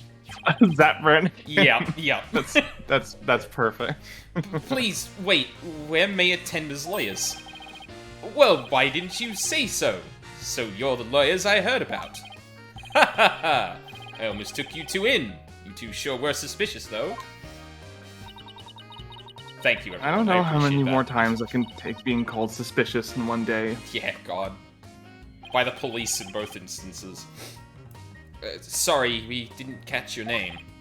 My name? I'm Bobby Fulbright, a heroic detective who defends our good citizens from evil. Just like Dick Gumshoe, his first name is slang for a cop. Yup. Yeah, Bobby, right. Surprising restraint not making this man British, actually. Yeah. Or coded British, at the very least. Which is funny because the prosecutor for this game is inexplicably coded British. Really? Because in Huh. the Japanese version, they made him like samurai. Sorry, themed. hold on a second. Is this going to be something that's obvious from, like, the dialogue or anything like that? Yes, like for some reason in the English version, they made his slang very Cockney, like extremely Cockney. Oh, okay. Yeah, that tracks. Oh, damn. Okay. But yeah, Fulbright is just like very like gung ho, bright but stupid, or like confident but stupid police officer. Yeah, that tracks. The champion of justice who comes running whenever you're in need. And my catchphrase? It's in justice we trust. Oh, buddy. That's an unfortunate catchphrase for this game. Oh boy. This guy's a story and a half. So, what can I do for you? Oh boy. Investigating the scene. So, would it be okay if we had a look around? Certainly not! No unauthorized personnel allowed! Couldn't you make an exception? Cease and desist at once, or you'll have to deal with my little friend here. Ah! Yikes. Is he reaching for his... In justice we trust. Oh my god. Yeah, it's just this badge. You may be Mayor Tenma's attorneys, but you still need authorization to cross a police line. Well, let's see if we can't change his mind. Good luck. Let me know how it goes. I bet he's as dense as heroes come. That was surprisingly cynical. Holy shit. Damn, Apollo, who hurt you? You're wasting your time and mine. Nobody's crossing this line without authorization. I'm a wall of justice keeping injustice, that would be you, at bay. But my name is Justice. But what if I told you my name was Apollo Justice? Oh, well, that changes things entirely. I knew it. Look, there's just us and you here, right? Justice and me, you say? That's right. Are you trying to say that Justice and I aren't enough to keep you out? What? Oh, it's a pun! No, silly. We're saying that you're an inspiration in our quest for justice. No, it can't be! You have him on the ropes now, Athena. If we were on the side of justice, would you let us through? But guarding the crime scene is part of justice too. But only a bad guy would stand in the way of justice, right? Ah, whose justice is the most just here? Well, we can't have a fair and just trial without a thorough investigation, so... It's just like, his brain is just going a million miles an hour, never having considered this. You can hear the fan roaring at full volume. Oh, Lady Justice, what would you have me do? I think we really got to him. This is like some kind of paradox. He's even named Justice. Like, what the hell am I supposed to do? Yeah, he seems pretty neurotic as far as champions of justice go. Our pleas for justice must have had a huge impact. It's tying him up in knots. Dreamcast loading noises, yeah. Now's our chance to start looking around. After all that about authorized personnel, only... This is surprisingly easy. Should I stop them or let them through? Whose justice is more just? Ooh. Well, let's get to work. We're supposed to be finding clues related to crime, right? Right. Search of the crime scene. The crime scene should turn up some evidence we can use at the trial. Let's try viewing the crime scene from different angles. You never know what's hiding just around the corner, right? So we move the cursor with the left stick. Oh my god, we're gonna... Oh, that... Okay. Yep. Awesome. And now you're seeing why you can only examine the crime scenes in these games. Oh, because it would allow you to... Wait, does that mean we don't get to check on Charlie? Unfortunately not, as far as I'm aware. Alright, well, that's gonna be the stream for today, everyone. Yeah, 0 out of 10 for Dual Destiny. And I'm pretty sure Spirit of Justice returns that. But yeah, it's been a while. Like, I haven't looked at this game since we played it with Luca back in like 2020, 2021. Mm-hmm. But I'm pretty sure that investigating is locked only to crime scenes in this game, unfortunately. Oh. That's really strange. They must have, like, built themselves into a corner, like, actually allowing the 3D stuff that they eventually, like, that the examination thing became too intertwined with it to use it in static, scenes or something. Yeah, right? That's kind of unfortunate. And change our perspective with right stick. If there's a particular spot you want to examine, just give it a tap. Okay, let's leave no stone unturned. Nous allons commencer. Let's get started. Oh no, she's French. Alright. This seems like a good spot for a break. I'm very interested to see how they use the 3D crime scene space in terms of, investigations. That's a real big change, ultimately. Because, like, yeah, there was a lot of things that were very obvious in the crime scenes when they had to be forced in the 2D perspective. But now that they can kind of, like, I don't know, more naturally hide something behind an object and expect you to rotate the room to see if something's there, like, there's going to be a lot...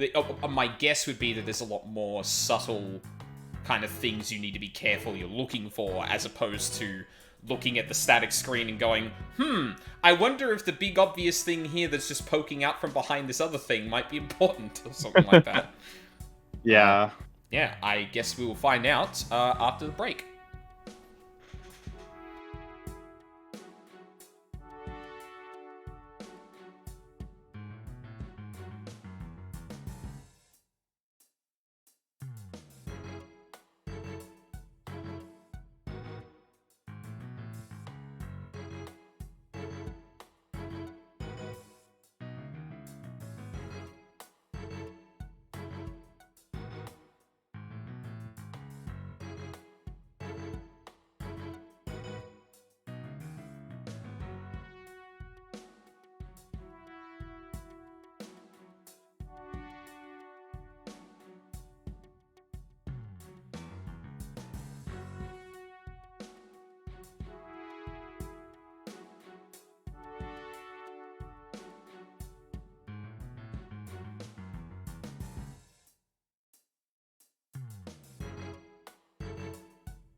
I'm back.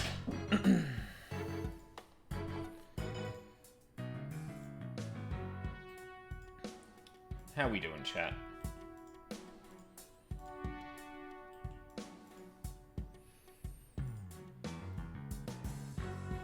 Like, when I was doing, Fulbright's voice, I was doing it generically at first, but I felt myself kept drifting towards Zap Brannigan, and I was like, okay, no. I have to. I don't think I've given anyone in this series a Zap Brannigan voice. I almost just wanted to use if we were in... me when I'm on Discord too much. I speak to my friends in call all the time. Why won't they? Oh, right, I'm watching their stream. Ugh. Oh,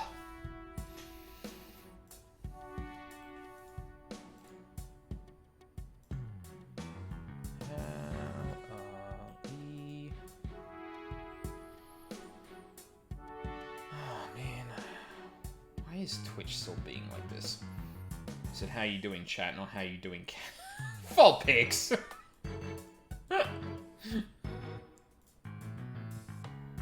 mean, that's funny, but...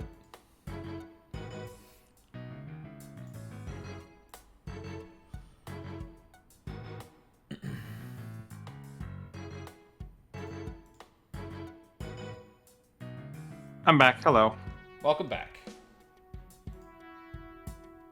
I started talking about, well, I started talking like I was back on stream, and then and then Luca was like, "Hey," I responded like we were in call.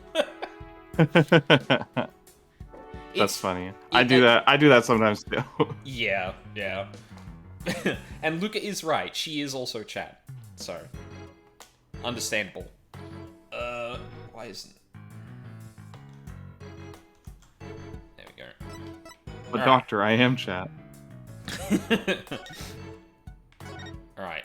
Ooh. Whoa. Hell yeah. Alright, let's... 3D. What was the other thing? Oh, yeah, okay. This to... Does this still... Oh, yeah, you have to drag it around with that. Alright, no, we're going full control then. It's pretty easy to work with. Alright, let's start off with the obvious stuff. Forbidden Chamber. They say the demon Tenmataro was imprisoned in there before his escape. Think we could get this door open again? It's worth a try. No good. It's shut tight. I don't even see a keyhole. Seems pretty hopeless. In justice we trust. Ah! Forgot you were here. Did I just hear the voice of someone in need? Allow me to fill you in. This door simply will not open. We tried and tried, but it won't budge. It's an essential part of the culture found in this manor, so we can't blow it up either. So an unopenable door. Right. According to Miss Jinxie Tenma, it was shut tight when she came across this crime scene. Thanks to the tip detect. Oh, no, sorry, that's Athena.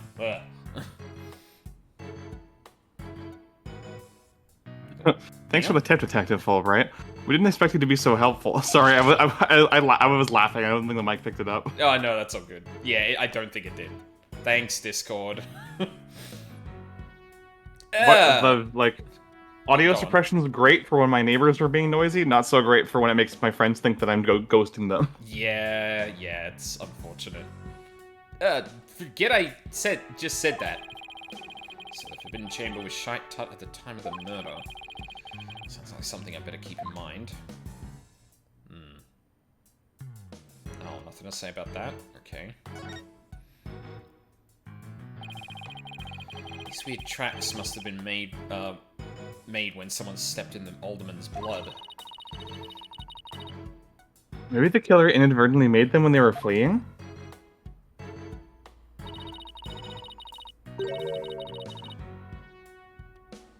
They're pretty big tracks, almost bird-like. The feathers also point to a bird. There must be one big bird. Not of the friendly yellow type either. Wow. Oh, Apollo. You silly goose. Maybe it's some mutant bird creature, some kind of biofreak. So your theory is a giant mutant bird murdered Alderman QB with a spear? More plausible than saying a monster or yokai did it. Sorry to burst your bubble, but a giant spear-wielding bird is by definition a monster.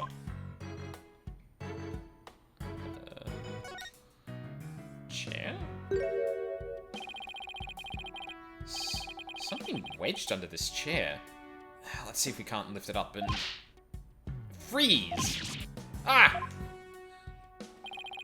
No disturbing the crime scene evidence. Even if you are the mayor's lawyers. He does have a point there. Hey, Detective Fulbright. Did you hear about the attack over on Yokai Lane? I heard an elderly woman was assaulted by a strange yokai. She seemed like a roll of cloth. And you waited till now to tell me? I better get over there at once. In justice we trust.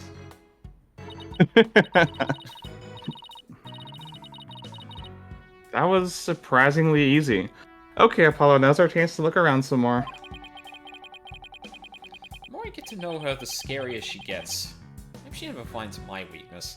I'm surprised this series keeps finding new archetypes of gremlin to give to the lawyer protagonist as a sidekick. It's delightful. What's that? Whatever this is, it's stuck on tight. Looks like a large blood-stained cloth. Blood's probably Alderman's, but it's pretty far from his body. Wonder how it got here. And why does this seem important? Leave it the way you found it. I probably can't click on that until I turn around.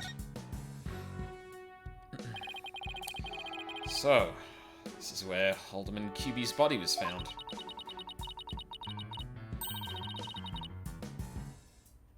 Apparently, the murder weapon, a spear, had Mayor Temma's prints on it. That's not good. Never fear, Detective Fulbright is here. Ah! Of course, I can't offer you any information on my investigation, so... in the name of justice, I must say goodbye. What was that all about? No idea, Apollo. Couldn't tell you.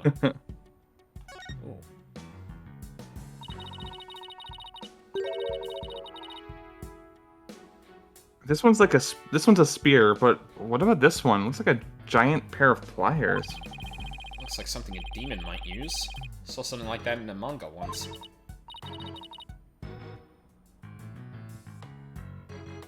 Really? What are they used for? Oh, things like pinching through cheeks, Ew. pulling out tongues. Stop. Oh, and you should see what they can do to a person's eyes. Okay, I get the idea. But I'm sure this thing is just a simple can opener or something like that. Demons eat canned food? I always wondered what they ate besides people.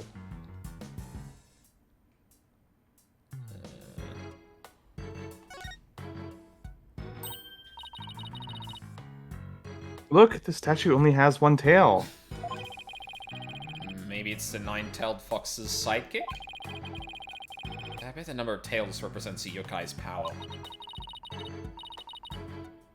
So, if you had two, Apollo, I'd only have one? Wait, what? Not that it means you're better than me, got it? Like I said, what? It's just off on her own tangent, and Apollo's like, Athena, I have no fucking clue what you're talking about. Nothing much to see on this side. Maybe we should go check the other side. The power of 3D. Oh, we can't examine those. Alright. Wow, this is a pricey looking chair. Apparently the mayor's was found drugged and unconscious in it. Really? Yeah, when he came to, he was arrested for murder. Talk about rude awakenings. So, he's the prime suspect in a crime he knows nothing about? That stinks. Oh, poor Mr. Tenma. He must be feeling so scared and confused. Apollo, it's up to us to save him. It's like she's on her own emotional roller coaster. Yep. Alright, I think we've... Oh, no chandelier inspection. Alright. Whoa. Oh, hey. Hmm? There's something behind the door. Huh. Whatever it is, it looks like it's broken. Probably broke when the door was opened. Why would anyone put something here? There. Also, in a different position compared to the doors compared to the one on the left. Mm-hmm.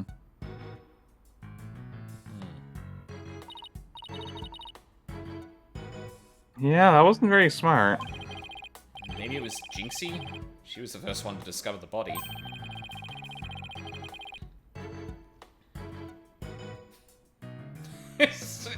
I don't think so, Cookie. I don't know what yokai that is. Jibanyan?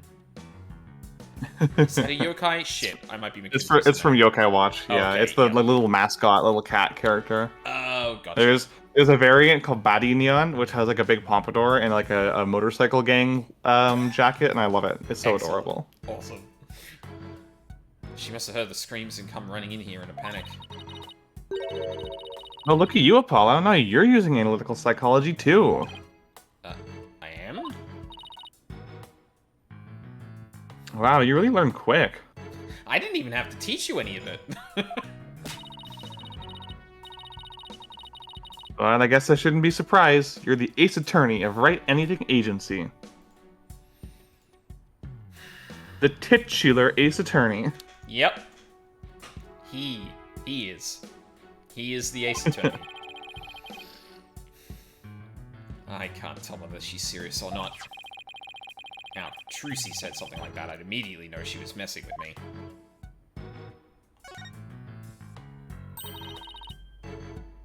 A folding screen. I wonder what they were using it for. I read that Japanese used to... Oh, that the Japanese used to use these in drafty rooms, but now they're just for show. You mean, like my attorney's badge? Poor Athena.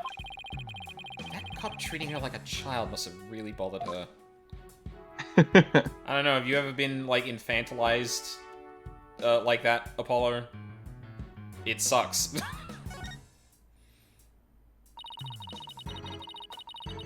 Apollo, what words come to mind when you watch that pendulum in there? Unsteady and, restless. That's a direct representation of your current state of mind. Wait, that was some kind of psychological test? My diagnosis? This strange case has made you anxious, causing you to lose your cool. You know, actually not that far off the mark. Anything else from this angle? Oh, I was honestly going to think the tea set might have been something to examine there. I guess not. Wait, could I not spin around?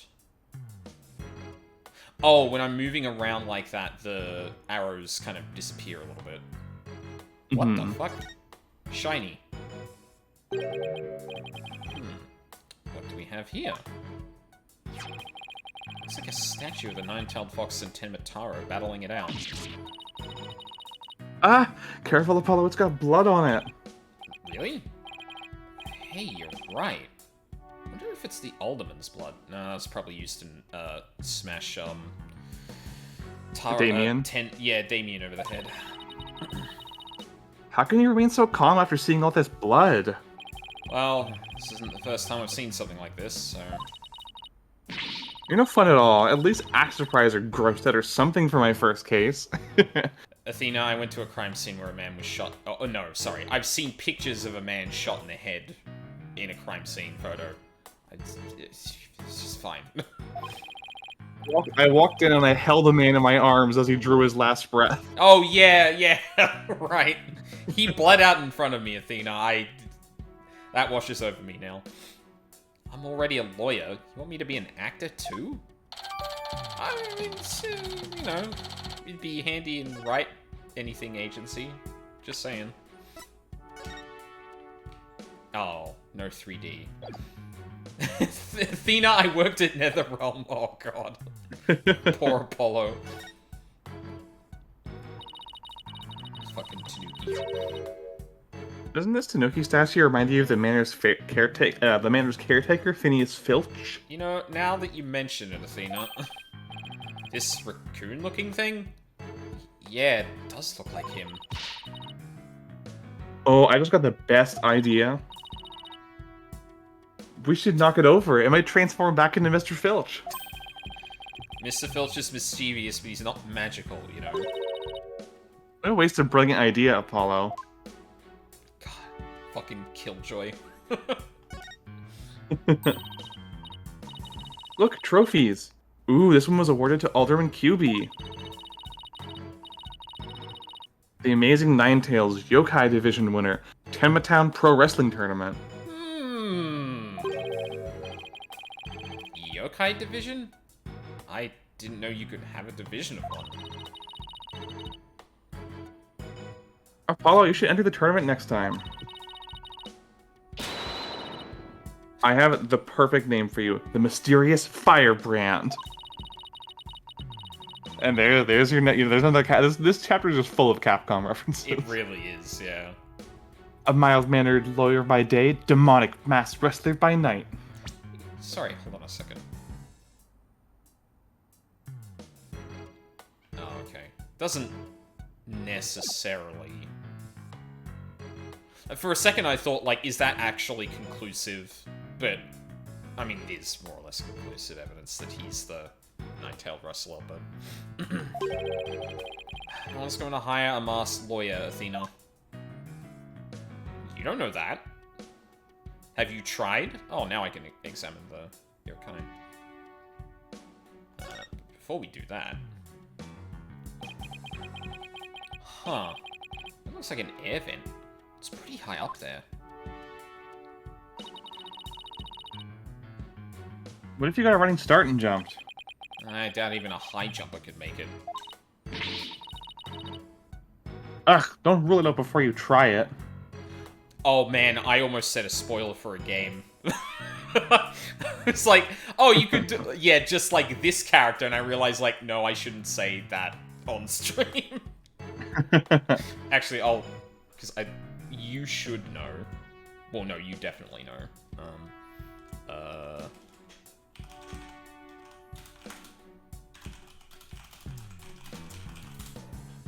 That's who I was thinking of. Yeah, you're so right. You're so right. You just gotta have incredible upper body strength to get in there. Besides, I'm an excellent jumper. Athena will never be bowling. Even so, that must be about 9 feet high. Like I said, you don't know until you try, Monsieur Justice. I don't know her canonical height, but she does read to me as like 6 foot something lanky, tall girl. I'm not gonna lie. She probably could make that. She is canonically about 2 inches shorter than Apollo, but every single piece of fan art I've ever seen, even fan art where she's cis, still draws her taller than Apollo. Yeah, she just has those proportions. She just is designed looking taller. Apollo has short energy. He's short. Yeah, that's another thing too. It's like, Apollo. I mean, I wish I had full body shots to compare, but gangly autistic trans girl. Well, yeah, any one of those monikers really, but like even her just like the proportions of her torso especially are like I don't know how to explain this. I don't quite have the terminology for it. Her character's design makes her look tall, even if she may be actually short. She doesn't know when to give up and when to stop using foreign words. I think she's using those purpose. Apollo, I don't think that's a tick. Ooh. Window! Hey, this window opens. And outside, we have ourselves a steep cliff. The window only opens about 6 inches, not wide enough for anyone to get in or out. Some might argue Apollo's height is only held up by his hair horns. Yeah, that would be very funny. It's like 5 foot without horns, 5'3" with horns.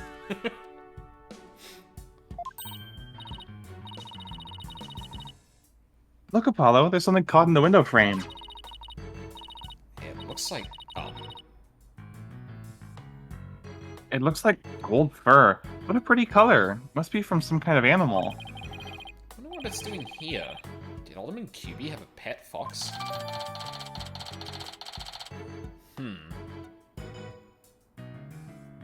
Caught in the window frame.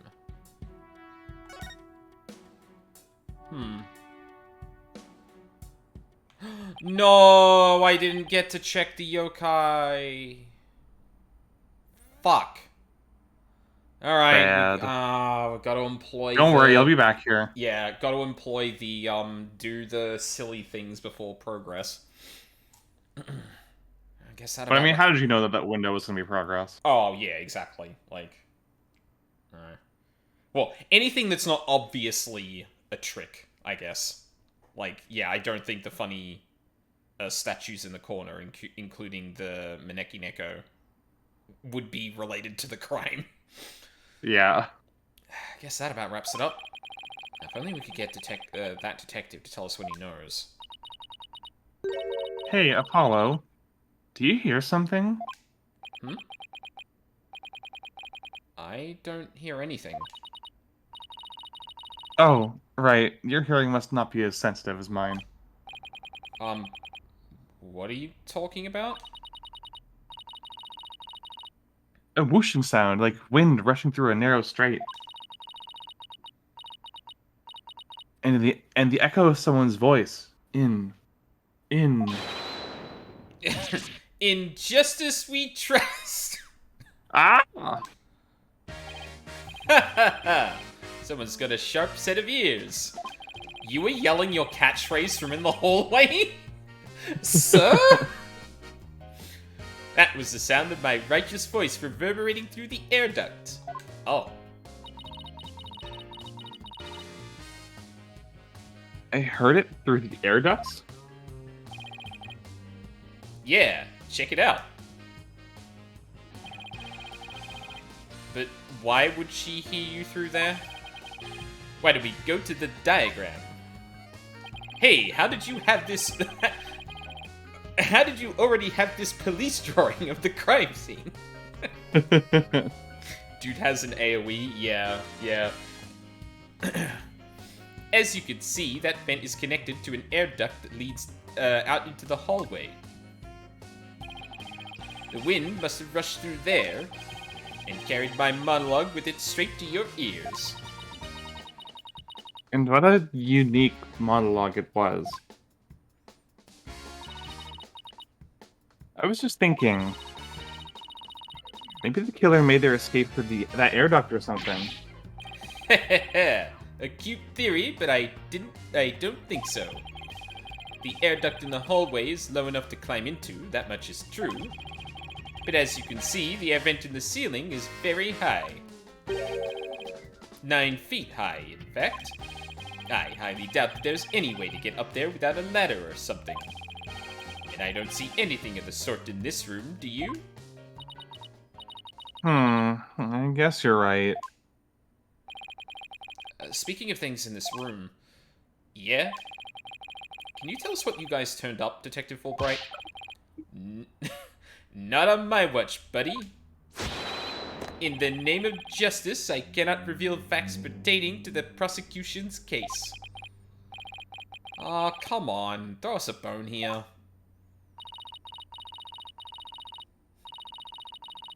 Excuse me, Detective Fulbright, but I recall you saying earlier that you would come running whenever we were in need.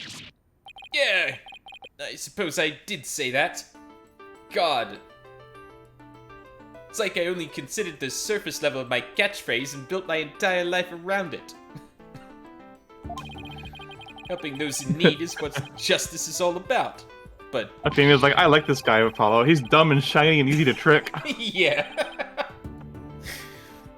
But keeping information out of enemy hands is also a form of justice. Yeah. Which justice is the most just? Why is this always so hard? Well, how about this? Just a little give and take. I mean, serving the public is part of justice too, right?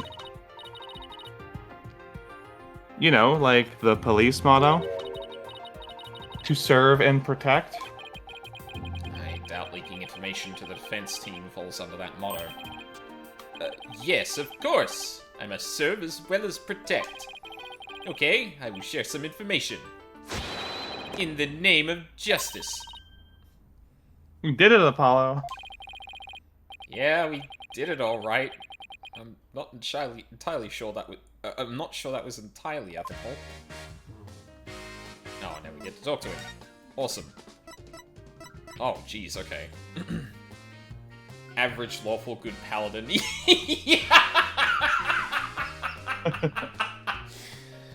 Yes, I'll build my life around this very, very surface level simple rubric. Complicated scenario. Oh god, I never considered anything but this this one phrase. Oh, Jesus. I like this character, actually. He's a fucking doofus. He is It's great. fun, yeah.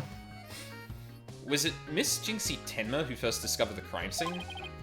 That's right. And this photo shows what she saw when she opened the door. Okay, chair already tipped. Smashed in the face.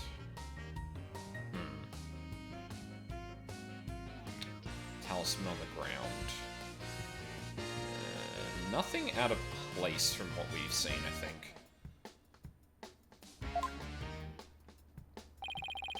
Actually, did I read that? Oh, yeah, I did.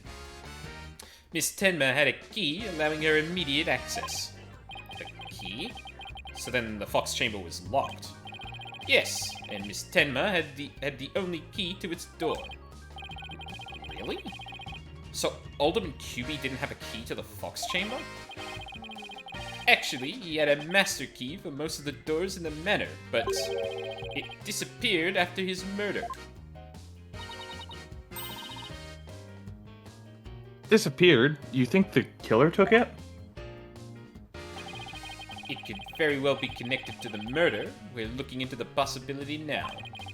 But it's the timing of Miss Tenma's discovery that I think is the most important. Of course, I'm not going to share that information with you.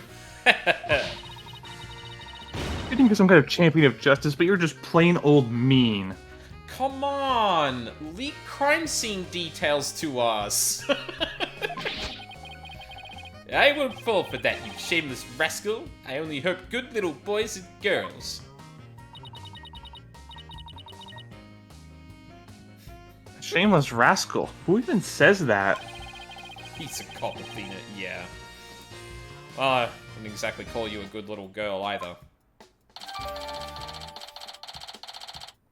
Photo of Fox Chamber, there are bloody footprints and black feathers scattered on top of the blood. Oh. Huh.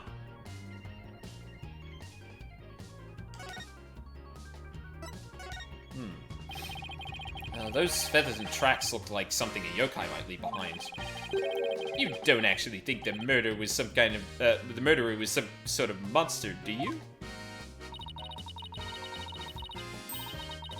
What's the name of that creature in the Forbidden Chamber? Tenma something? No, Athena, this is your opportunity to put a hypothetical in his head about aren't all murderers monsters by nature.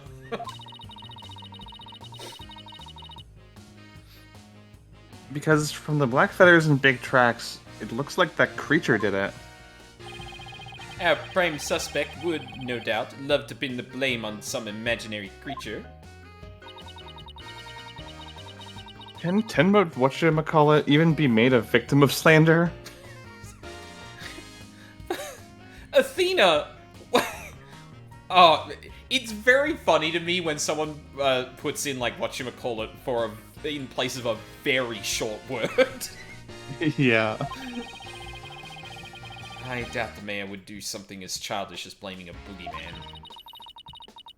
So the most likely scenario so far is that Tenma guy left the feathers and tracks behind to make it look like the yokai Tenma was the killer. Wait, what? Now I'm as confused as you. Anyway, I doubt Mayor Tenma would plant evidence like that. So, Mayor Tenma is your only suspect? That's right. Even his name, Damien Tenma, makes him sound like a villain. I should know. My name is Bobby Fulbright. I could never be evil. Have you heard about this theory called nominative determinism? And he's really scary looking too. Wait, are you telling me that's why he was arrested?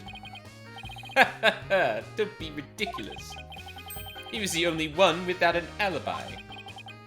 Oh, is that so? Yep. Other than the victim, the suspect, and Miss Tenma, the only others around were Mr. Filch and Mayor Tenma's aide, and the two of them were together at the time. Filch. I tried to steal my bracelet. He's living up to his name, I guess. We should go talk to him again when we have a chance. Well, what about Jinxie? She's not being suspected at all? She may have no alibi whatsoever, but she also has no motive. It's unfathomable that she would murder the alderman and pin the crime on her father. Besides, do you think a little girl could lift up this huge spear? True. No, I've had a bad experience with a revolver, sir. True enough. That spear looks even bigger than her. That's about all I can reveal at this time. Well, I must admit, Damien Tenma appears to be the most likely suspect. I admit, it looks bad. Still not buying it. Oh, and one more thing.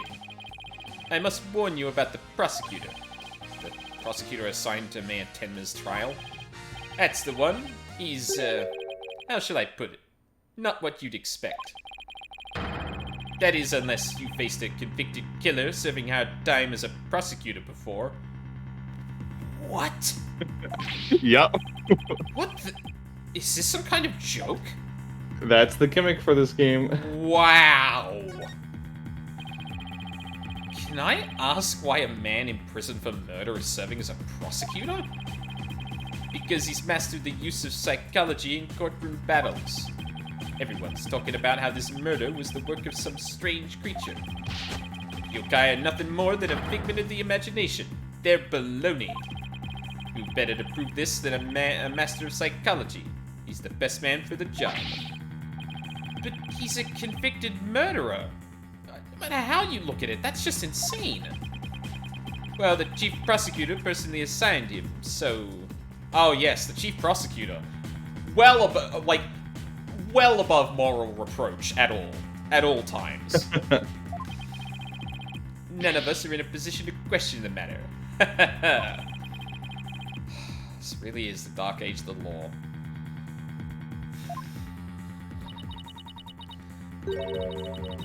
This prosecutor, he wouldn't happen to go by the name Blackquill, would he? I was right. Bingo! Simon Blackquill. So you have heard of him.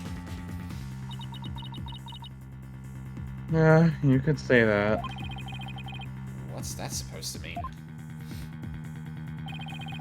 Well, I bet you don't know his unofficial title. Ever heard of the Twisted Samurai? That's Prosecutor Blackquill. But, okay. So, you mentioned before that, like, he has, or in Japanese, he was a samurai. Or rather, his dialogue suggested that in the way he spoke. Is that right? Or did they just... Yeah, so like in the Japanese version, he talks like a samurai. Like he uses extremely antiquated linguistics.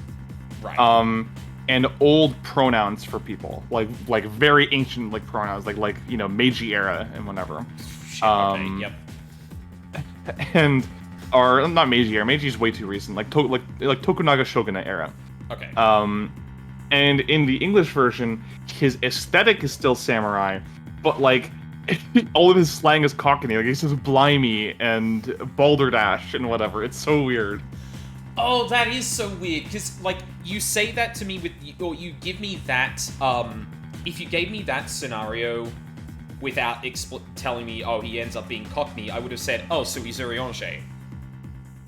Like, yeah, that seems like the more obvious thing, where he's saying prithee and thy and shit like that. But no, yeah, it's fun. It's very funny though. It gives him a lot of flavor in his dialogue. That is a choice. I will give it that. It makes him more, because like I think they were at a crossroads. They're like, okay, we can either use this kind of like antiquated, like kind of like quote unquote thug slang, or we can make him a weeb. So yeah, got it. The Twisted Samurai. Man, Steel Samurai series went downhill, didn't it? Is that because he's a criminal? Well, yes and no. You could say it also has to do with the effect his crime had on things. How so? His conviction is what twisted and warped the legal world into this dark age of law. Oh, we really are still going with the dark age of the law thing. yeah. What? And he, of all people, is going to stand in court tomorrow. Never fear, I myself will be there to protect you. That's reassuring, I guess. Well, you kids knock yourselves out. Can't wait to see how you do tomorrow. Wait, Detective Fulbright, I've been meaning to ask you something. Why are you barefoot? This man's got his dogs out. This doesn't look the sort of place where you need to take your shoes off. Didn't Filch also not have his shoes on? Well, he left a pair of shoes behind. Luca, for free? Oh, I see. I hadn't even noticed. I had these out for free. Why? Oh! God damn, dude. Stole the shoes right off your feet. Yeah, what the fuck, man? How? You honestly hadn't noticed until just now? Wait a second. Those shoes we found earlier. Excuse me, Detective Fulbright. These wouldn't happen to be your shoes, would they? Yes, they are. My favorite pair, in fact. Thank you for bringing them to me. You must truly be on the side of justice. I gotta say, I'm so glad he keeps saying justice, because that's such a good word to try and get into the Zap Brannigan voice, I feel. It is, yeah. It sounds like you're having a lot of fun with it. Yeah, I am. Don't tell me Mr. Filch actually stole from a detective. Stealing shoes right off of someone's feet. That's pretty amazing. I find it more amazing that Detective Fulbright didn't notice. Yeah, like, does that speak to Fulbright's incompetence or Filch's skill? Little column A, little column B. Yeah. Well, looks like we got all we can out of the detective. So let's see. Maybe we should go have a word with Mr. Filch. I want to hear what his alibi is.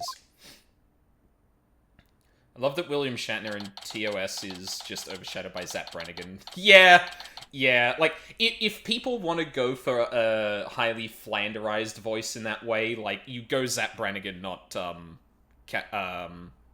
not William Shatner. Yeah.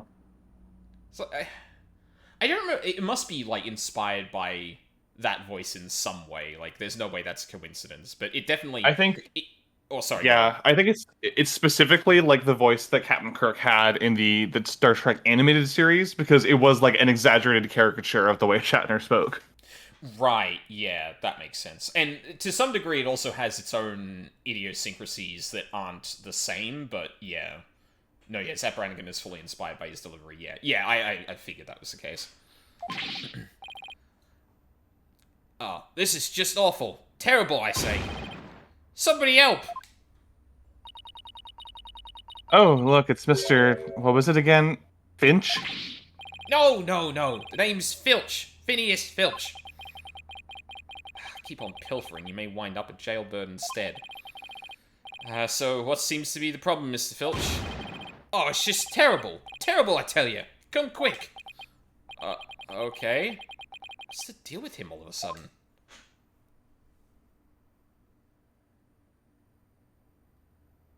Oh. Looks like some kind of mask. It's the Amazing Ninetales mask. The Amazing Ninetales? Oh, right. The wrestler who appeared during the festival's special event. What's his mask doing here? He'd never take off his mask like this. Someone must have killed him. What? Who would do such a thing? Let's go talk over there in private. Look. Some white hair caught up inside this mask. Kayfabe is sacred. Yeah! This entire case, everyone's just like, no, those two are two different people. Nah, there's no way the Amazing Ninetales is an actor. Like, that's silly. He's a yokai. Yeah. So, what makes you believe that the Amazing Ninetales has been murdered? No, it's luchador stuff, not to be confused with kayfabe. Oh, excuse me. Sorry, you're right. Oh, you really want to know, eh? You're a studious one, ain't you? Yes. I mean, no. I mean, just tell me, please. Well, it's like this. I dreamed of becoming a wrestler myself. A wrestler? A wrestler. Hey, how about you join me in the quest for the champion's belt? What a team! Me in my bandit's mask and you in that demon mask of yours. Demon mask? Wonder if I could make it big. Let's save your pro wrestling debut until after the trial. Huh? Oh, no, I wasn't actually. Why did I let him pull me off topic like that? Come on, Apollo, ask him about the Amazing Ninetales murder already. Like, someone else starts going on a tangent and things like, Apollo, subject, topic, murder, hello? Fuck, she actually reminds me a lot of my previous roommate. Yeah, funnily enough, tall, gangly, autistic girl.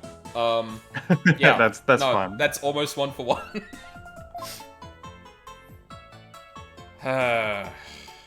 So, what are you doing?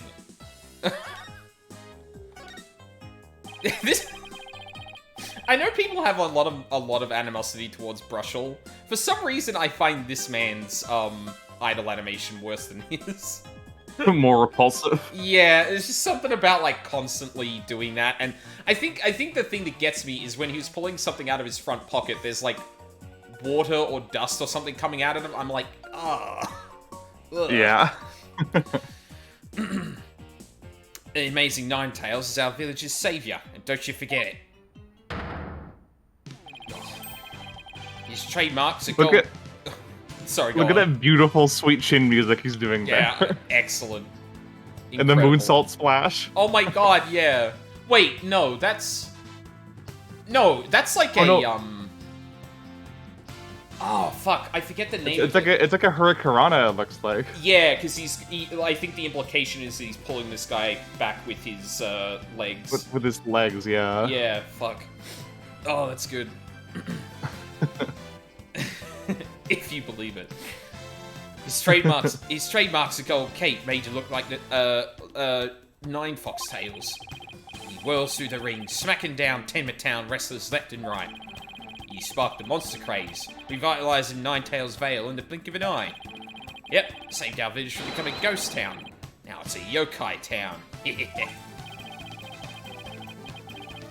Yeah, this track is very, very good. Huh. Amazing Ninetales really does sound, well, amazing. Yeah, pretty amazing, huh? That's why he's worshipped like a hero around here. This gay little British man. I'm proud to be from the same village as him. Come to think of it, you look kind of monster-like yourself, Mr. Filch. Athena pointing. This fucker look weird. Look at this weird Tanuki motherfucker. Guess it makes sense that you're from the same village as the Amazing Ninetales. I know. A lot of people have told me I look like a yokai. Since when was that a compliment? Oh no. Ouch! What's the big deal? Big idea? Check your pocket. Hey, how'd you do that? Keep it. I got lots more. Photo of the hero who sparked the monster craze and saved Ninetales Village from Ninetales Vale from becoming a ghost town. He's a true stan. He's going around handing out like glossies of his bias. Yeah, that's insane. So you keep saying that the Amazing Ninetales was killed. What's the story behind that? Ninetales Vale gives me huge Point Pleasant vibes. Point Pleasant. Should I know that? I'm drawing a blank. Point Pleasant is the town in Virginia, I think, that Mothman originates from. Oh. It's like yeah, like their whole tourism industry is like cryptid related. Like they have like a statue of Mothman. You can buy Mothman like merchandise. There's like a Mothman museum there. Oh, wow. The bridge that Mothman supposedly appeared on before it collapsed now has like a permanent like strut with Mothman built into it to commemorate it. Okay, yeah, I definitely see the comparison then. It's a Mothman statue with a chiseled ass. Good. Great. Yeah, it's honestly really impressive how they managed to turn this podunk nowhere country town into like a really, really good like tourist trap. Yeah. Are you saying he was murdered because his mask washed up along the river outside? That's only part of it. The main reason is no one's seen him since a special event. Word round Ninetales Vale is he was killed by Tenma. You villagers are really superstitious, aren't you? That we are. We love conspiracy theories too, like the mayor's diabolical plot. The mayor of Tenma? What is he plotting? Rumor has it he's planning on releasing Tenma. That's why he wants to merge it. He'll open the Forbidden Chamber once he's in control. You know, now that I think about it, when he was asking for the merger and that, I wonder how this town suddenly pulling itself out of being a ghost town affected that. That could be like a really convincing motive for this. That's quite a tale. I ain't finished yet. There was only one person who could stop the mayor. Our hero, the Amazing Ninetales. He vowed to... Okay, actually, sorry, I need to back up for 1 second. I love how, like, we have seen this character without the, bandages made of the, seals before. But ever since this man has showed up with that on his head, in every other piece of art he's been depicted as having that, it's... Like, It's very funny. He doesn't usually look like that. I have to imagine, like, either, like, this is just how Apollo sees him since, like, that was his first impression or something. Oh, that's funny. He vowed to battle the mayor of Tenma and stop the municipal merger. I couldn't make this stuff up if I tried. Apollo, we still have to ask him about the Alderman's murder, remember? Oh, right. The actual topic we came... the actual crime scene. Mr. Filch, would you mind telling us what you were doing at the time of the murder? I was in the caretaker's office, guarding the entrance like Mr. QB said I should. Yeah. And I made double sure no one came in. I have a clear view of the foyer from where I work. You must be talking about this small room in the upper right. It definitely looks like you keep track of the comings and goings from there. And you have an alibi to back up your back your statement up, Mr. Filch. I do indeed. I was with Mayor Tenma's aide. Florent Labelle's his name.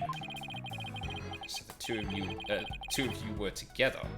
That's a pretty sound alibi, right? Nobody came in or out of the manor around the time of the murder? I kept watch here the whole time. Didn't see a soul pass by. If anyone did, that air security camera would have spotted them. So no one came in or out around the time of the murder. That means we're dealing with someone who was already inside when it happened. Also, I love keeping the mayor's aide in the silhouette, because, like... yeah. No, we definitely haven't seen him before. No. It's very funny how Filch directly talks about the town's superstitions as if anyone who's superstitious would call themselves that. Yeah. But, I don't know. I think in the situation where your town's, like, economy and or, like, cultural impact is that, there's probably some degree of, yeah, there's superstitions to some degree, but, like, also, it's kind of what our town's about. Like, I could understand that self-awareness comes to the forefront a little bit there. But it is definitely, like, on the face of it, quite odd that, like, they're just calling them superstitions rather than beliefs, if that makes sense. So, do you think this mask is the real deal? Oh, without a doubt. This is the mask worn by the amazing Ninetales. What about that white hair I found inside the mask? Wait, I just thought of something. Remember the golden animal fur we found at the crime scene? Could it have come from this mask? Oh my god, this woman has brain cells. What? What is going on? This is not how Ace Attorney works. Look, there's even a spot where some fur is missing. Then this places the mask at the crime scene at some point in time. Which means... what does this mean? Someone with white hair is linked with the murder and is against the merger? No way. Could the amazing Ninetales and the Alderman actually be... Something wrong, Apollo? You just see a look on your face. Don't worry, she'll lose them as soon as you shift to her POV. Awesome. Oh, no, it's nothing. Maybe Jinxie could tell us something, since she works here. Updated. Might have been at the crime scene. White hair inside. Okay, yep, we're done.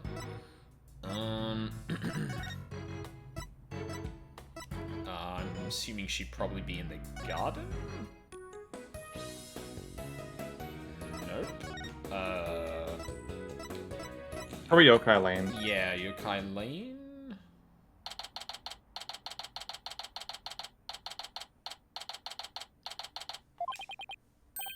Oh, look, there's Jinxie.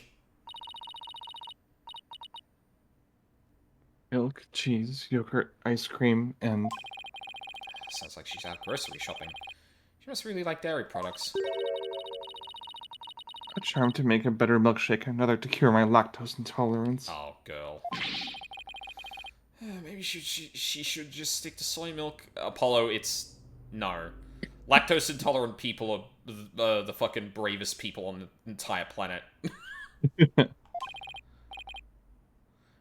Jinxie, hey, it's me.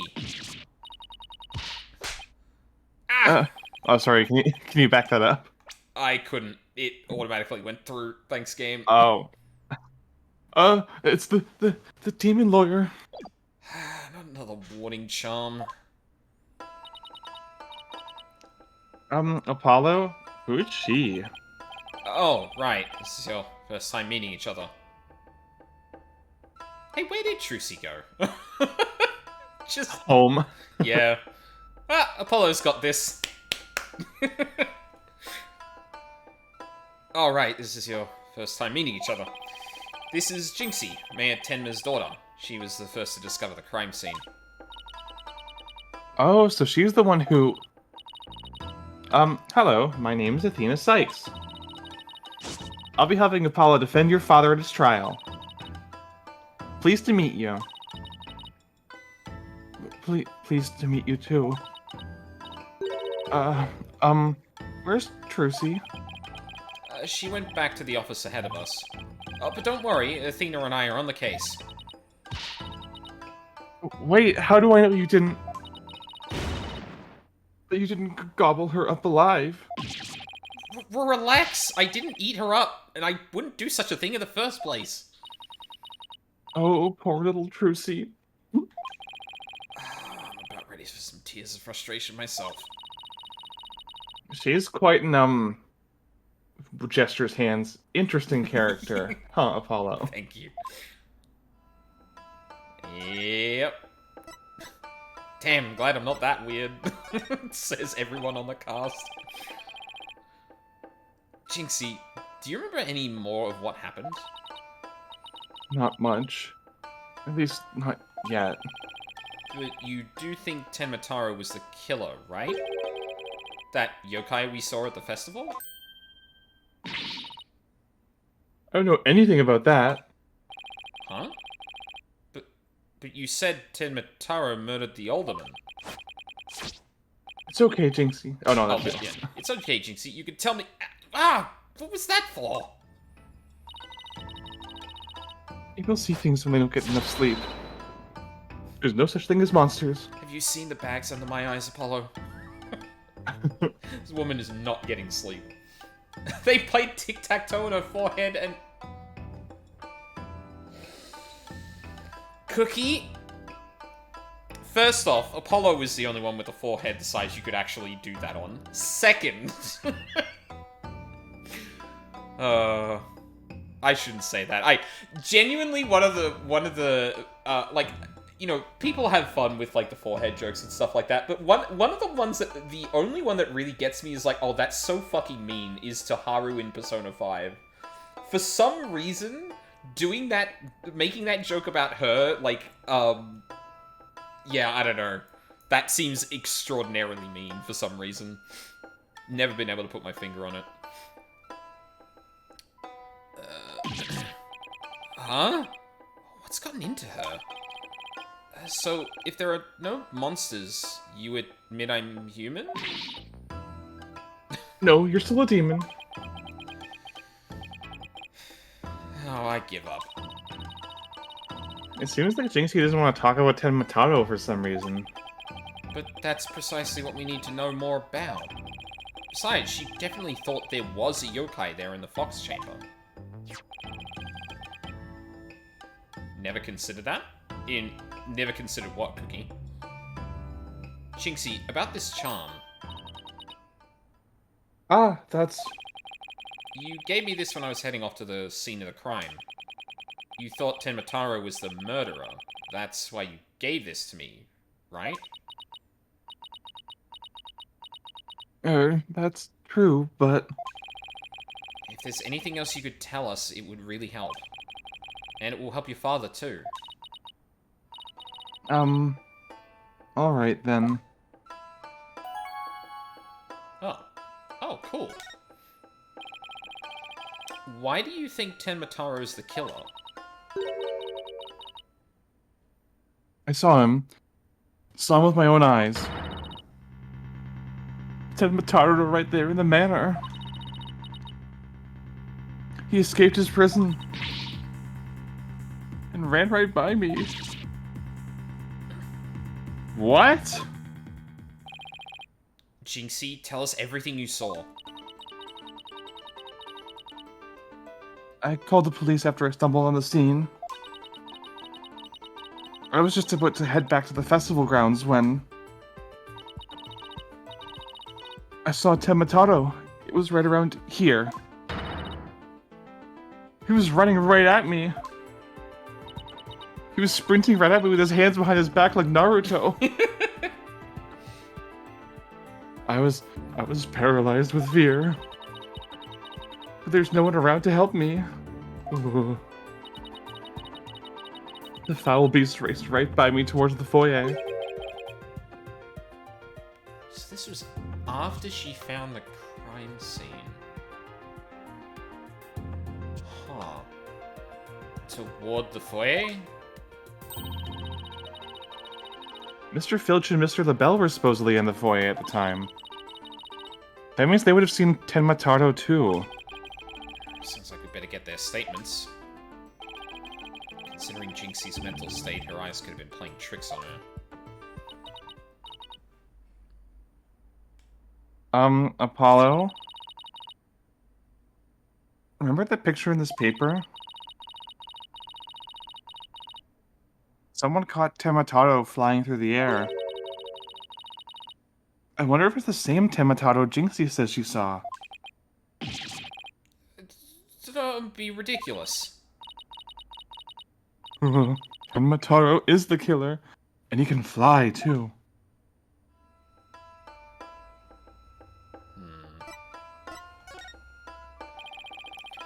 About the yokai you saw at the scene of the crime, anything else stand out?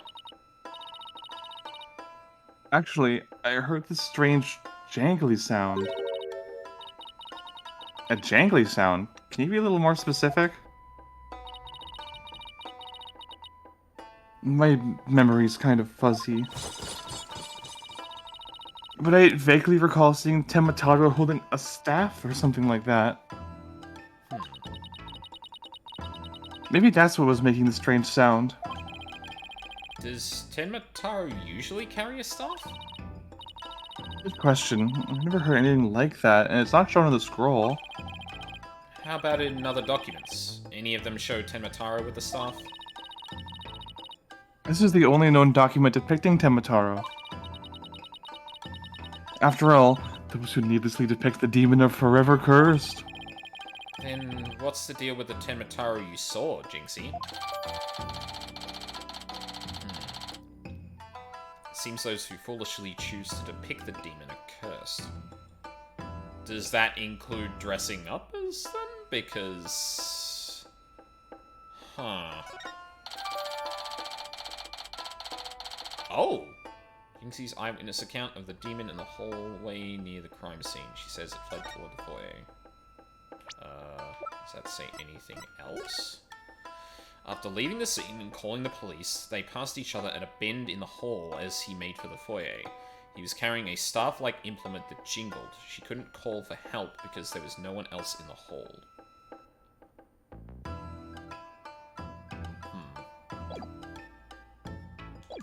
Which makes it sound like Filch is lying. Either that or she couldn't see them. Which, given the layout of the room, might not surprise me, like looking down from the stairs into the caretaker's office. Might be hard to see, but...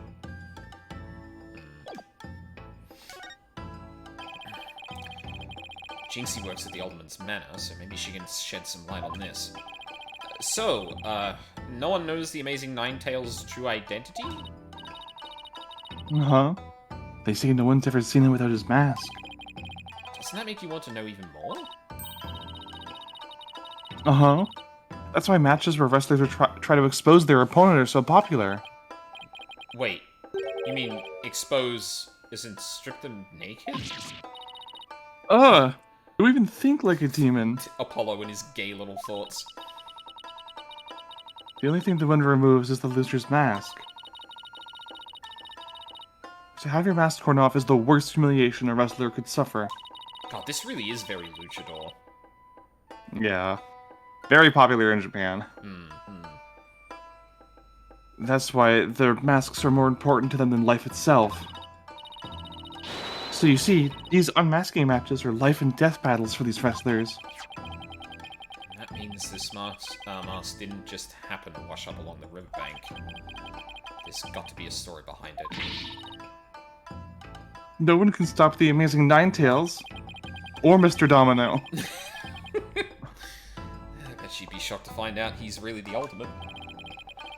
Why didn't you tell me you saw Tenmataro earlier?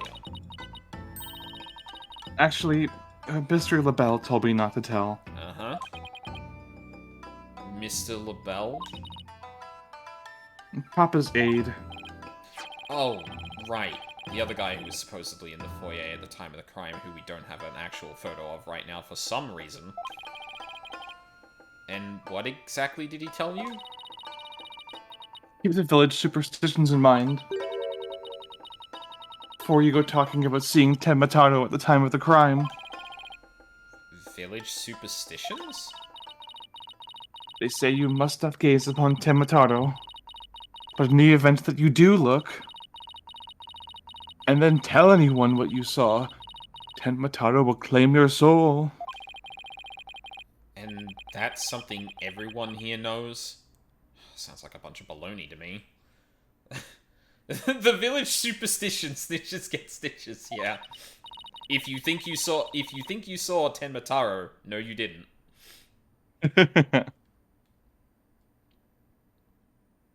Uh-huh.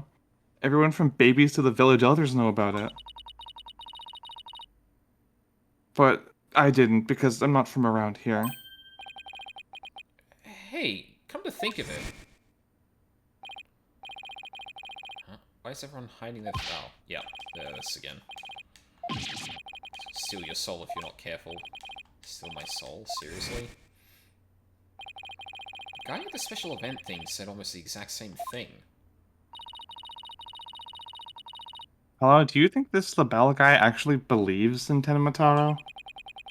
I seriously doubt it. He's not even from Ninetales Vale. Then why would he try to keep Jinxie from talking? Good question. I think we better go have a word with him. Time to unmask this monster of a mystery. The last time I saw Mr. LaBelle, he was relaxing in the foyer. Bueno. Next stop, the manor foyer. With any luck, he'll be there waiting for us. Oh, we're just... Oh, okay. We must be closing out this if we're just automatically being moved here. There's no one here. I guess our luck isn't so good when it comes to Mr. LaBelle. Maybe he's out for a walk or something? Somebody left something on the sill of the caretaker's office window. Tenmatown Pro Wrestling, Howlin' Wolf vs. Pretty Boy Vampire. Blow-by-blow commentary by Timothy Twilight. Oh, it's a TV program. Kind of spelling out the joke there. Yeah, just a little bit. Oh. Looks like someone circled a pro wrestling match. Hey, what do you think you're doing? Oh, what's all this then? Yeah. It's a... Hey, Gov, don't you be going stealing my TV guide. I need that to watch my programs. How am I supposed to know what's on the telly? Yeah. Oh, Mr. Filch, what can we do for you? She was going to scream monster, which really isn't much of a stretch. Apollo? He's a stout man with eye bags. What the fuck? I ain't nothing I need you to do for me, but what business have you got with my TV listings? Oh, no, it just caught my eye. Can I ask if you watched this pro wrestling program today? Yep, It was a match between a couple of rank amateurs, though. It was a complete disaster. I reckon even I could have done better than that. I seriously doubt that. 3 o'clock.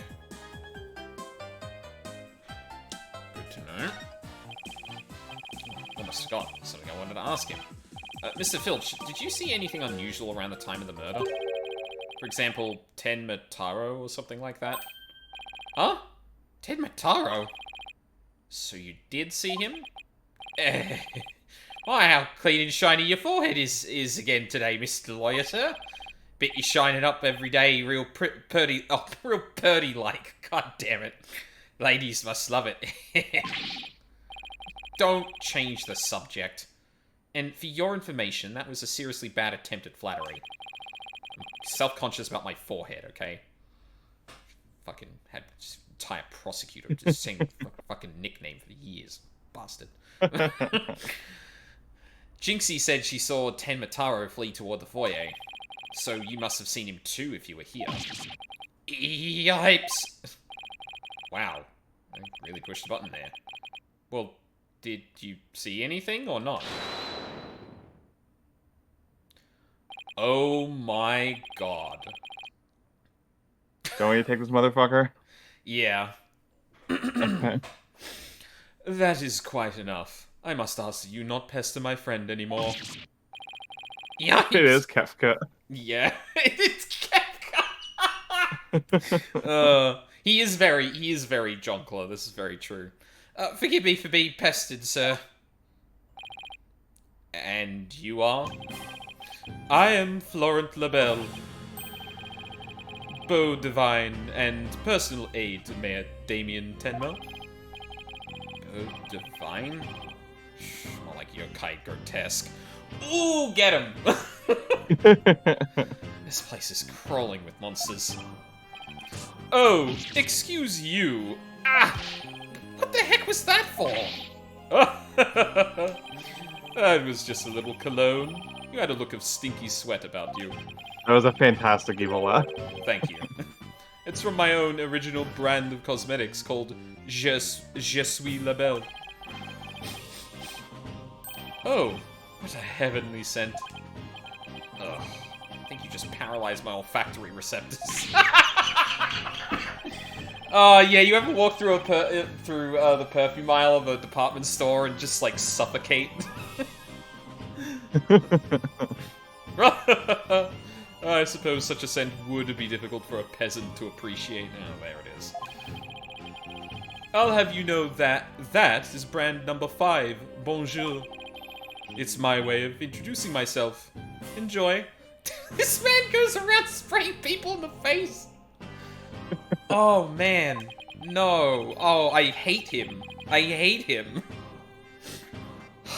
Where's my bottle of adieu so I can return the favor? Enough about cologne. Please tell us what you saw around the time of the murder. Oh dear. Salt your stink, miss. Jesus. This is probably a good time for a break, I think. There's another we're getting close to the end of the case. Or the end of this like chapter, if you want to just push through and we can leave it off at the end of the investigation. Oh, like finish up before yeah, so we've trial? got we've got this scene and then one more after it and then we're done. I'd say we can probably cap it off in like 20 minutes maximum. Okay, yeah, sure. It'd be shorter than usual, but that's all right. I don't want to get too far into the trial before, we have to go. okay, is there any particular reason for that, or I don't mind like just stopping at some point in the trial. Because we were like our usual stop time is like about half an hour to an hour from now. But we can go all the way if you want. But listen, I'll stream as much as I can. Like, I have no compunctions about that. I'm more worried about your time because obviously with time zones changing and that. Yeah, I mean, we can go for another hour. If you want to take a break now, that's totally fine. Okay, yeah. Well, yeah, we'll do that then.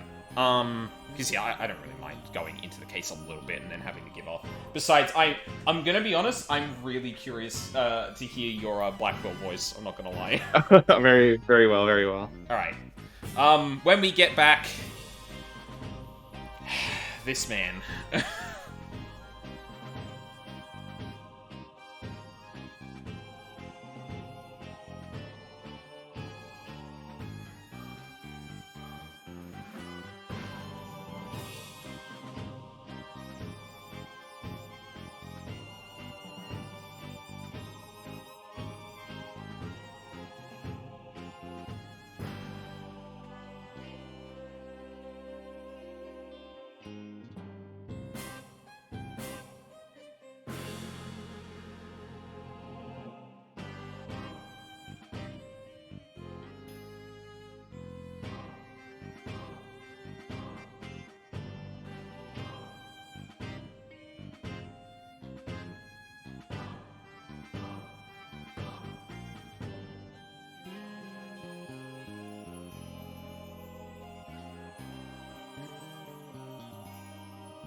So, during the break, I was kind of flicking through my phone, and I was on a thing I will soon mention. But, oh yeah, you should be able to hear that now. Whoops, that kind of robs the joke. So, I was flipping through my phone, and I got onto an app that I knew should have been making noise when I moved to a certain screen. And I was like, oh, that's weird. Why is my phone, like, muted? So I turned it back up, and then from in here, I can hear something, and I hear a noise coming from in here, and I'm like, what the fuck was that?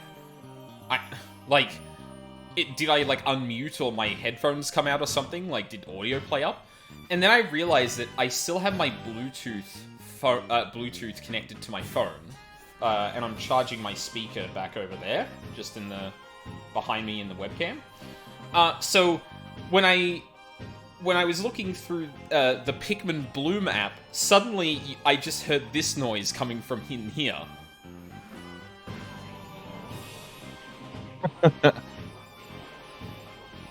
Just hundreds of Pikmin smacking a mushroom. Welcome back, Mina. I'm glad I got to come back in time for that. That's hilarious. Yeah. It's just like, oh no, something is happening in my house that doesn't make sense. I should really turn it off, actually. It's probably wasting the battery while I'm trying to charge it. Haunted by the Pikmin. Yep. Pikmin are invading. Yep. They've gotten into my house, finally. I've been leading them around the block once or twice every day, and they finally found their way into my house. I highly recommend that app if you're, like, trying to get yourself to walk, because that's been a huge motivator for me. I don't think I've missed a day that hasn't been, like, actual rain or I've injured myself, so... It certainly works to some degree. Alright, deeply unpleasant man. Spraying someone in the face with perfume is such a, like, very specific version or, a parallel of, like, kicking the dog, you know, very bluntly making this person out to be kind of horrible, but it's such a very specific thing, or specific kind of awful it paints this man as. It's fucking great. Oh, I hate him. He's despicable, but he's very entertaining. Yeah. Keeping Jinxie quiet. Sir? Oh, hey, I got a notebook too. Aren't they cool? I just started using one today. I heard you're the one who told Jinxie not to mention that she saw Tenmataro. Oh, why that little... So she told you she saw the demon, did she? Mr. LaBelle, do you mind if I ask you whether you believe in the village superstitions? Oh, please. I was merely trying to keep with traditions. Nevertheless, I will say this. I wouldn't stick my nose into this whole Tenmataro business if I were you. Bad things happen to those who do. That much is true. He is one scary monster. That's crazy. You really expect me to believe that monsters are real? Well, you're real, and you sure look like a monster. Oh, look who's talking. So, Mr. LaBelle, you didn't... Ah! Little Jinxie has an active imagination. Isn't that right, Phineas? That's right. I didn't see nothing, especially not Tenmataro. As for me, I only see things of beauty. That's why I can barely see you. I've got 2 words for this guy. Total freak. Apollo wondering if he can justify calling this man a slur that would apply to him as well.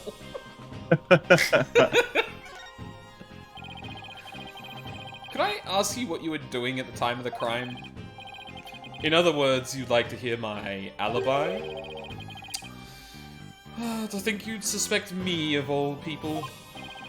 Oh, no, it's just a formality. Ah! What do you say? We ask everyone the same questions. How dare you doubt me? That's an affront to beauty itself. You obviously can't see straight. Oh. Oh, so... Oh, I get it now. Sorry. Ah. Like, that spritz really helped. What were we doing, you ask? Go ahead, Filchi. Answer the question. Yeah, I've got 2 words for this guy. Total freak. I don't do anything straight. It's like, oh, I couldn't tell by the way you were dressed. What's that supposed to mean? Okay. That comes from someplace personal because honestly, I don't really dress very queer other than just like being a metalhead. So like, yeah, no, I kind of get that. At the time of the crime, we were in this here foyer. Exactly. Good answer, Filchi. Good answer. Just being what you told. Yeah, you said quite enough. What is with these two? Apollo, they're dating. Don't judge. Great, now he's got me talking like that. Are we quite through... Oh, sorry, were you gonna say something? No, I just think like, I just think it's funny the way he like character speech patterns are infectious in this series. Yes. Yeah. At least once per game, there's at least one like, oh, now they got me doing it. Yeah, exactly. Are we quite through here? I'm a very busy man, you know. Right. Well, thanks for your help. So these two were in the foyer, but didn't see Temataro. Come along, Filchi. Oh, where are we going? Oh, right. Gotta practice them statements for tomorrow. Ah! My eyes! You're going to dig your own grave with that big mouth of yours someday. What does he mean, practice statements? Apollo. Oh my god. You know, it wouldn't have been very, subtle if it didn't say it, but this case really is showing its hand between showing LaBelle in the start and then this shit. Yeah, it's just so blatant. He's like, now if you'll excuse me, I'm off to fabricate evidence and come up with libel. Yeah, exactly. Now, if you would excuse me, it's time to touch up my makeup.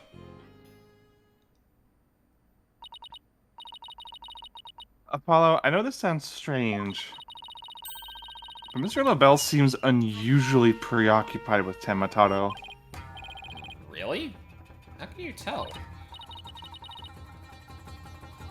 Well, it's kind of hard to explain. You see, I can read people's emotions from the tone of their voice, yada yada, you know, thing I can do. Yep. You mean you have good ears? Yeah, something like that. People's emotions are expressed in the tone of their voice. My ears can pick up on even the subtlest tones for some reason. That's an interesting skill. But what do you mean he's preoccupied with Temataro? I'm not completely sure, but it was like he was obsessed with the thought of Temataro. Apollo has good eyes, Athena has good ears, yeah. LaBelle has a thing for Tanuki? I just had to know. I had to know. I'm sorry. We need to find people with other good senses. Yep. Good sense of taste. Good sense of... touch? I don't know. I had to... Yeah, thank you, Luca. Yeah, that's what I picked up from his voice anyway. Everywhere we turn, it's Temataro this, Temataro that.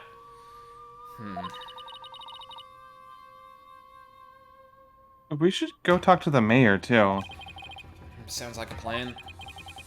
We need to get to the bottom of that rumor about him wanting to release Temataro.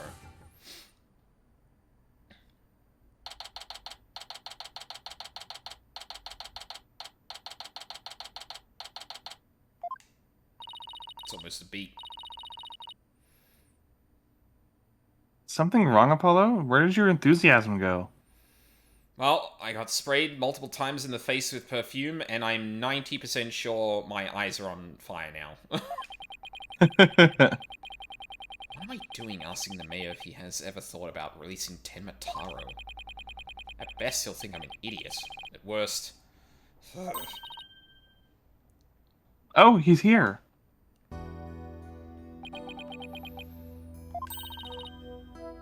It's so nice to finally meet you. I'm Mr. Justice's partner, Athena Sykes. I'm looking forward to working with you, Mr. Tenma. Kato. Hmm? Oh, yes. I look forward to working with you too. Ah, glad he didn't mind Athena calling him by a completely wrong name. Oh, Apollo. He doesn't know, chat. Apollo, he's just as kind and gentle looking as I'd imagined. Well, lucky for you, after that blunder you just made. There was something I wanted to talk to you about. There were rumors going around about you, about how you want to or did set Tenmataru free. What utter nonsense! They always assume the worst of me because of the way I look. But those rumors don't have a shred of truth, I tell you. A little touchy about his appearance, isn't he? Yeah, Athena just genuinely doesn't see it. Like, he's a genuinely nice guy. Why are people being weird about his appearance? It's like such an empath that she doesn't fucking see his appearance very much. Oh, that's funny. What he really needs to work on are his people skills. Ooh, that was a load. Tenmataro's revival. So, rumor has it that you want to push the merger through in order to release Tenmataro. Of course, that's a bunch of baloney, isn't it? Ah! Sorry if I offended you. Apollo's getting a taste of what it's like to have someone slam the desk in front of him, too. Yeah, Like, exactly. Apollo, I hope you learned something from this. It's a bunch of bologna. So that's the talk around town, is it? I can see that would make you angry. What if Jinxie's schoolmates start teasing her about this? Huh? Sorry. Huh? Oh? I must break out of here at once. Her tormentors must be taught a lesson. No, wait. First, we have to get you a not guilty verdict. Don't try to stop me. This is about a father's duty to his darling daughter. Hold tight, sweetie Jinxie. Daddy's coming to save you. Relax. We'll look out for your daughter until we can get you free. Is that so? You don't need me to go straighten things out myself? Oh boy. Probably calling the SWAT team if he showed up at a school. That's a bit much. Oh, right. I ought to ask about the reason behind the merger. It seems like you were rather forceful in pushing for the municipal merger. Do you really want Ninetales Vale that badly? Yes, well, it's quite an attractive prize in terms of tourism. Wait, am I feeling what I think I'm feeling? Sure, I played a bit of hardball, but only when I deemed it necessary. I knew it. My bracelet's reacting.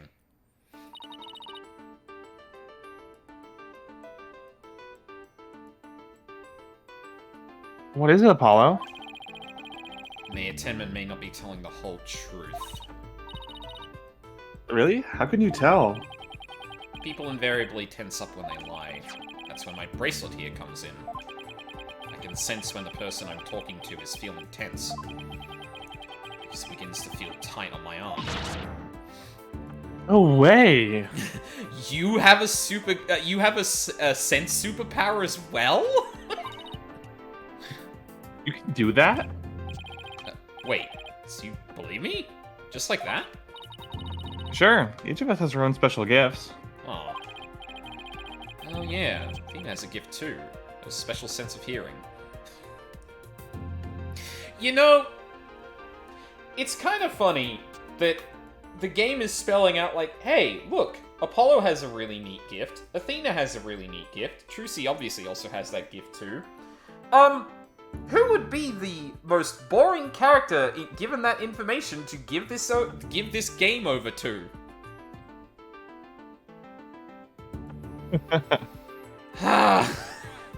Phoenix? No, Cookie. Phoenix does not have the gift of piano playing. He's not even a good poker player. He literally used Trucy. He's a bum. Yeah, he is fueled by gay feelings and spite. That is his gift. Yeah, Athena has a gift too. I may have already said that line, but fuck it. Special sense of hearing.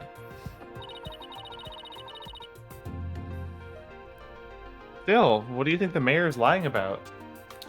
Oh, yeah, I guess he does have the Magatama, but that's also, yeah, it's not an inherent power. He was given that by Pearl. Yeah, even Edgeworth can use it. Oh, huh.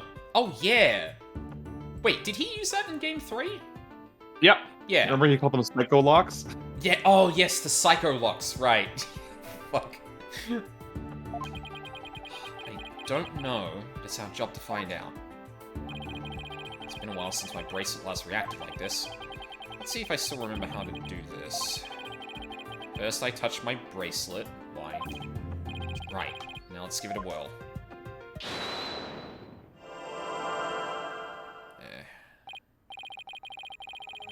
Still, unfortunately, got the very restricted view, which is unfortunate. Yes, I remember this feeling of intense concentration. The ability to see the smallest twitch, slightest frown that no one else can see. Now, Mayor Tenma was lying somewhere in that statement he just made. And when he lied, a certain habit made itself clear just under his right eye. I just have to shift my viewpoint up and focus on that area.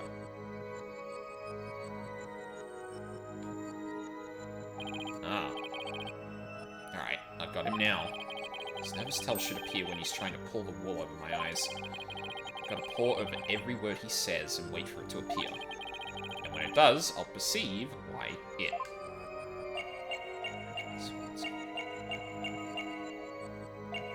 I'm gonna say it's probably the in terms of tourism line.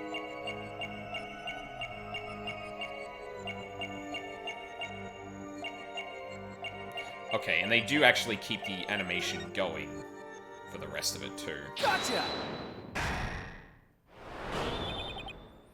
Mr. Mayor, please, you can trust us with the truth. The truth? I don't understand. When you mentioned tourism, the bottom of your right eye started twitching. What nonsense is this? So what if it did? Please tell us more about your merger bid. What more is there to tell? Why were you really seeking to merge with Ninetales Vale? I already told you, tourism. The monster craze really revitalized the village, making it quite the prize. You really don't trust us, do you? What are you talking about? The village has been hot property ever since the monster craze started, has it not? I think you've yet to realize that what you're saying contradicts the facts. You say that the monster craze really revitalized Ninetales Vale, so you felt it would be an attractive prize for its tourism, but that would contradict this.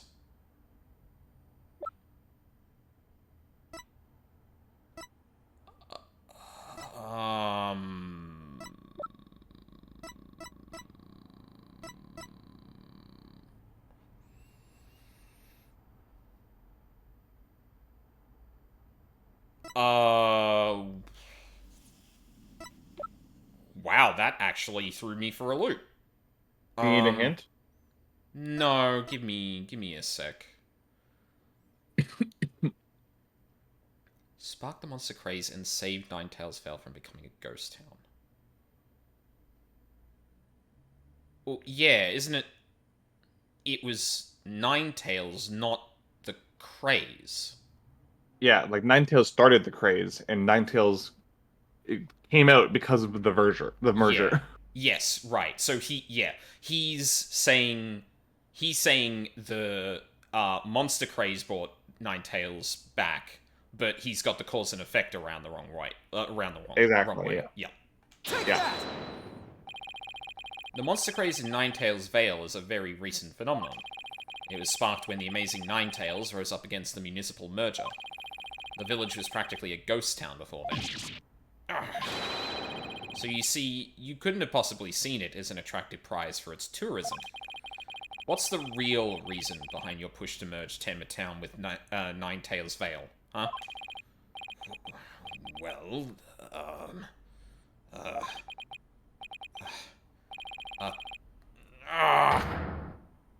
got him. Oh, that was a neat little icon for that. Oh, yeah, I guess this is... oh, yeah, I guess, one, we're doing this during conversations now. Like the Magatama. Yeah. Yeah. You ready to tell me the truth now? Honestly, I never wanted to pursue the merger in the first place. But I had no choice if I wanted to protect my darling little Jinxie. What? Protect her from what? I received a threat. It said either I go through with the merger, or my Jinxie dies. What? How awful. Who would do such a thing? I don't know. But whoever blackmailed me must be connected to the murder. Wait, so you think the blackmailer and the killer could be one and the same? Alderman QB was immensely popular, so you have to ask, who would want him dead? The blackmailer who wanted the merger at all costs had all the motive in the world. But why go from blackmail to murder? The merger protest won't disappear just because the alderman was killed. Ah, could it be... What if there was another reason for the murder? Like what? Maybe the blackmailer discovered Alderman QB's secret identity. And his secret identity was a threat to the blackmailer's merger scheme. What do secret identities have to do with anything, Apollo? I have evidence revealing the Alderman's secret identity. Maybe it's time to use it. I guess I present. And that would be this. Wait. Oh, yeah, okay, I think that the mask is what they're looking for. Yeah, I wasn't sure if I actually had the hair in the court record as well, but it looks like it's just this. Actually, that's interesting, because I thought we... I guess the mask is kind of tied to that ultimately, so, yeah. Mayor Tenma, please take a look at this if you would. That's the amazing Ninetales mask. What is the meaning of this? This mask was almost definitely at the crime scene. And there was some white hair inside. White hair, you say? There was but one person with white hair in the manor that day. What are you saying? You know which man I'm talking about, right? I'm talking about Rex QB, the amazing Ninetales himself. No way! The Alderman was... impossible! Wait, I'm thinking of it. Ultimate QB was a former pro wrestler. So the blackmailer turned killer when he discovered the Alderman's secret identity? Didn't I just say that? But yeah, the amazing Ninetales was a threat to the blackmailer's scheme. He opposed the merger, and as a result, single-handedly sparked the monster craze. Even so, what was the mask doing at the crime scene? There had been an event at the manor, and maybe Alderman QB had taken part in it, if you get my drift. This is absurd. Mr. Mayor, do you have proof of the threat that was made against you? Yes, the blackmail letter. Unfortunately, it disappeared after the murder. I'd been carrying it around in my briefcase, but now it's suddenly vanished. The blackmailer must have taken it with them after they killed the alderman. Well, at least we've clearly established the killer's motive. Mayor Tenma visiting hours are over. It would appear this meeting is adjourned.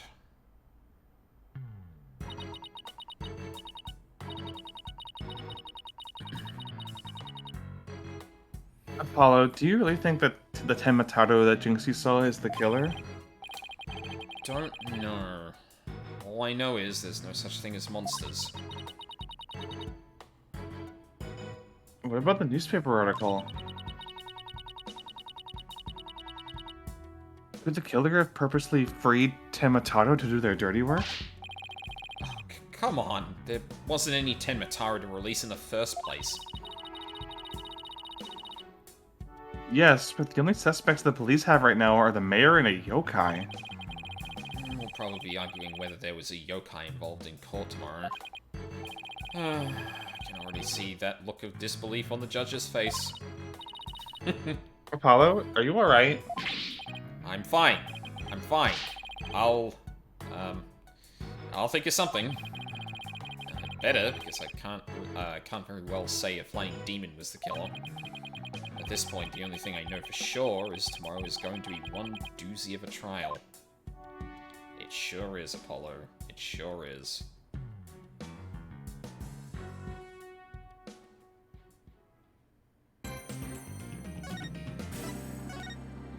Ooh, I don't think I heard that music music in full last time. It's good. It's different in every game, which I think is fun. How long between? Well, there must have been a decent amount of time between at least Apollo Justice and this. I think you said it was like Apollo 7 Justice, years, right? Yeah, so Apollo Justice was 2007. Ace Attorney Investigations 1 was 2009. Investigations 2 was 2011, and then this was 2013. So Right. a solid 6 years between mainline entries.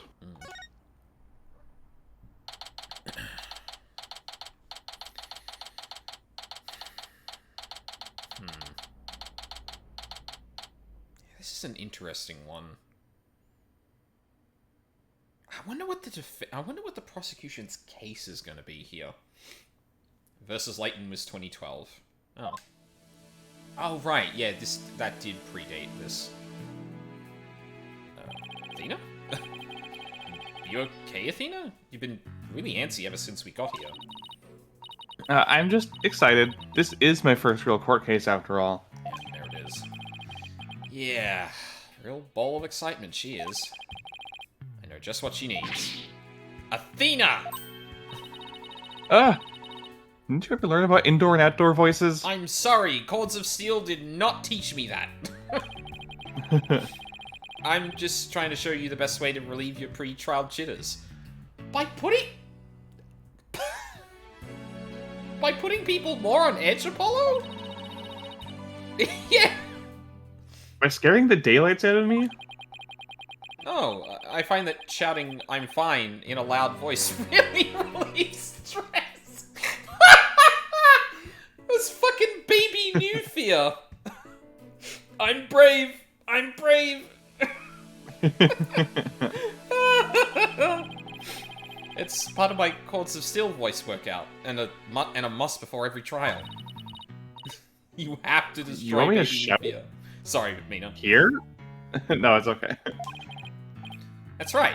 Here. I'll go first, then you try. I'm Apollo Justice, and I'm fine.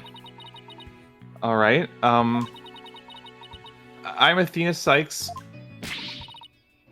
And I'm fine.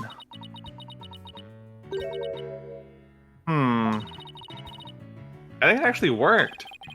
I thought it might help. Always works for me. An old friend of mine from junior high and I say it all the time. I see. A proven remedy to calm the soul. I like it. I don't... That's never been mentioned before, has it? No, it is part of his new second backstory. Oh boy! Hey, how about we finish off with a race around the courthouse? The point is to relieve stress, not get totally exhausted. What's with all the racket, you two? Ah, Mr. Wright. Heh, just a little voice workout. Hey, what's with the suit? Oh, this? I was thinking about getting my attorney's badge back, that's all. That's all? That's huge news. But why now? clean-shaven Phoenix just doesn't look the same anymore. Yeah, even with those age lines next to his eyes. Oh, and he's doing the smug thing, but without the beanie, which doesn't give it the Yeah. same... Doesn't cover his eyes. No, damn it. It's nice that Ace Attorney now has its own version of the FF10 laughing scene. Also, Cookie. Race Attorney. I have a feeling I'll be needed in the courtroom again sometime soon. But we can talk about that another time. Not fair. Inquiring minds want to know.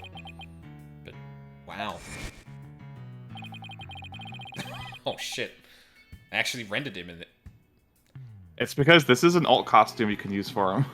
Oh, yeah, I was gonna say, like, hold on a second.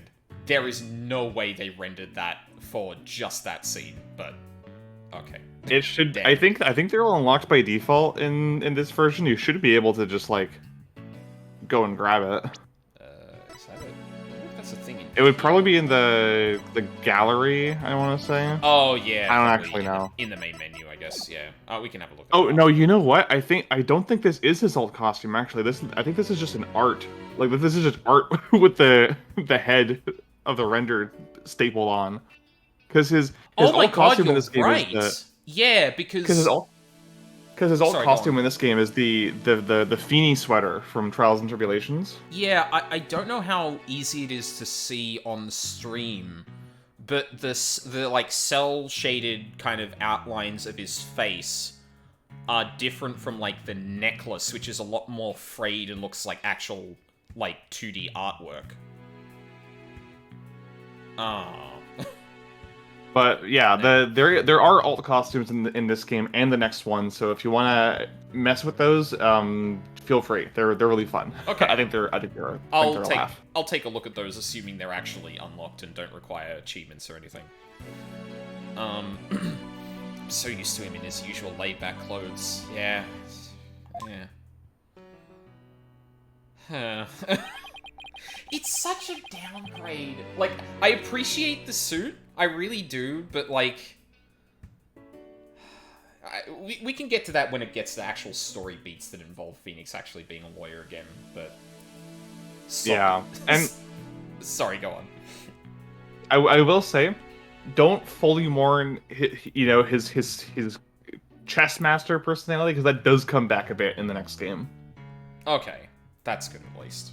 But yeah, his sloppy and laid-back style. Thank you, Luca. That suit makes him look like $1 million. By the way, have you heard about the prosecutor assigned to this case? Yeah, he's serving time, but before that he was a prosecutor. He also uses psychology. That's right. Heard the rumors about how he was back before his conviction. Using the power of suggestion, he could make even the most stalwart defendants confess. Psychology in the courtroom. Been hearing a lot about that lately. So he must be a pretty scary guy, considering he's a prison inmate and all. So they say. They also say he'll cut you down if you talk too much. Ah, I knew he was going to be bad news. Yapping is my superpower. That's probably just hyperbole. At least I hope, for your sake. Wait, so is it true or not? Good luck! Let's just say you should be concise and choose your words carefully. If you'd like to keep that head of yours attached to the rest of your body, that is. He's gonna jump across the courtroom and fucking kick his head off? Like, what? Yikes. Better turn down my cords of steel, too. So, are you all ready? It might be a good idea to check the court record again before stepping into the ring. Is there anything else added to it? No. No, I'm good. Right. Mr. Wright, but I'm fine. I'll be watching from the gallery. Good luck. Thanks. Okay, let's do this. Odds of pulling this off are ridiculously low, but that's nothing new. Believe in our client. Seek the truth. That's all we can do. Hang in there, Mayor Tenma. Here comes justice. Did somebody say justice? I'm waiting. I don't think it was actually said in front of him, but I'm waiting for the moment that he realizes Apollo's name is Apollo Justice. He's gonna have a mental breakdown.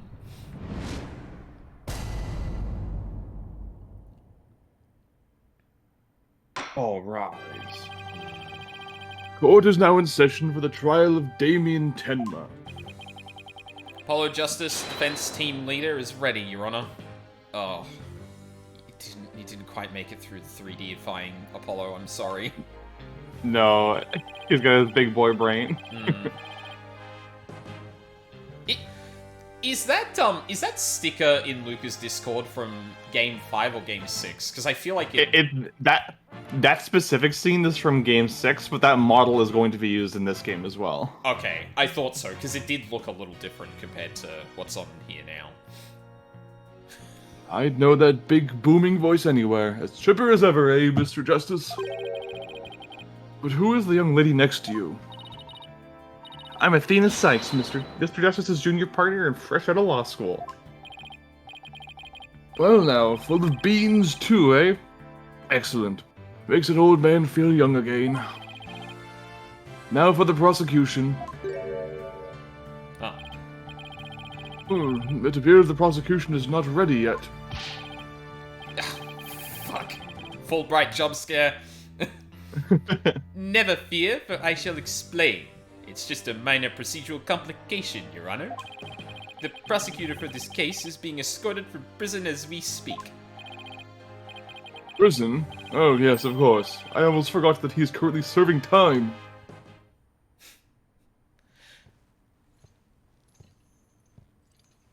Yup, Prosecutor Blackwill's an inmate.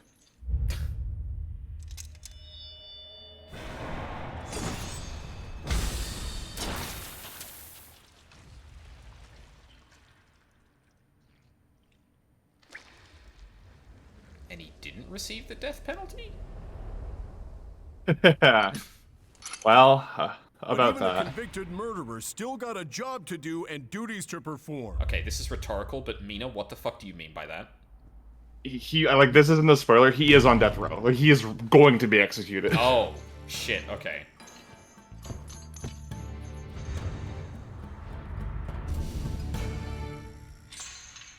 Oh, Birdman hot.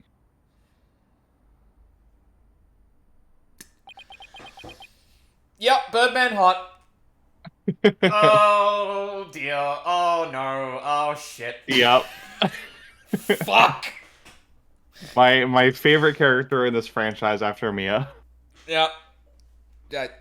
Alright. Yep. I get it. I'm so sad that he's trapped in this game because goddamn he's fantastic. I've seen artwork of him obviously pop up every now and then. I was like, oh yeah, okay, I see it. I don't know what it is about this specific pose with the long hair and that, but nope, that flicked a switch. His Japanese name is Jin Yugami, which is also incredible. Fuck.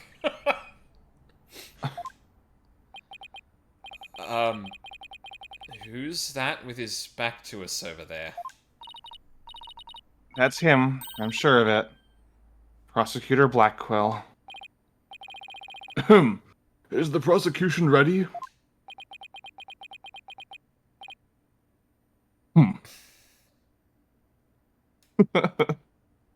Oh, I'm done. That's it. Enough jabbering. Get on with it already. Jabbering! That's his first fucking line. Oh my god. Ugh. Of course, forgive me. Ugh.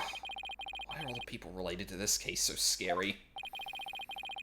Very well, Prosecutor Blackquill. Your opening statement, if you would please.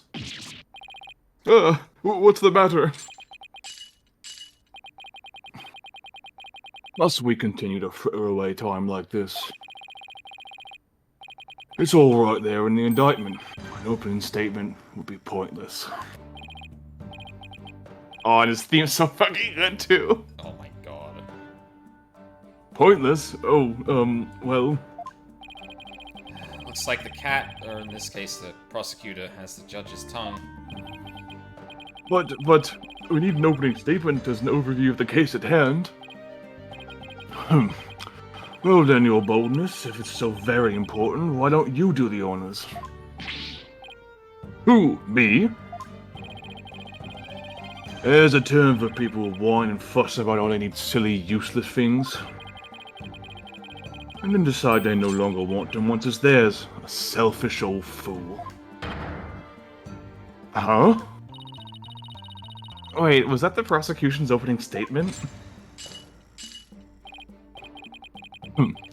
Oh, daughters such as you are a plague upon the young. I pity your poor grandchildren.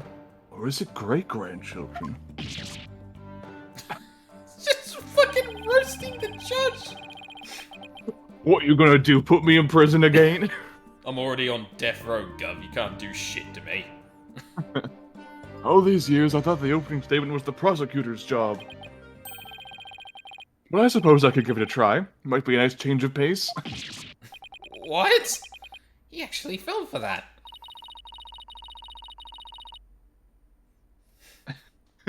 Bold rather than bald, yeah, it's true. That must be the power of suggestion Mr. Wright was talking about. Wait, were you insulting me or complimenting me? Take it as you will. The opening statement, huh?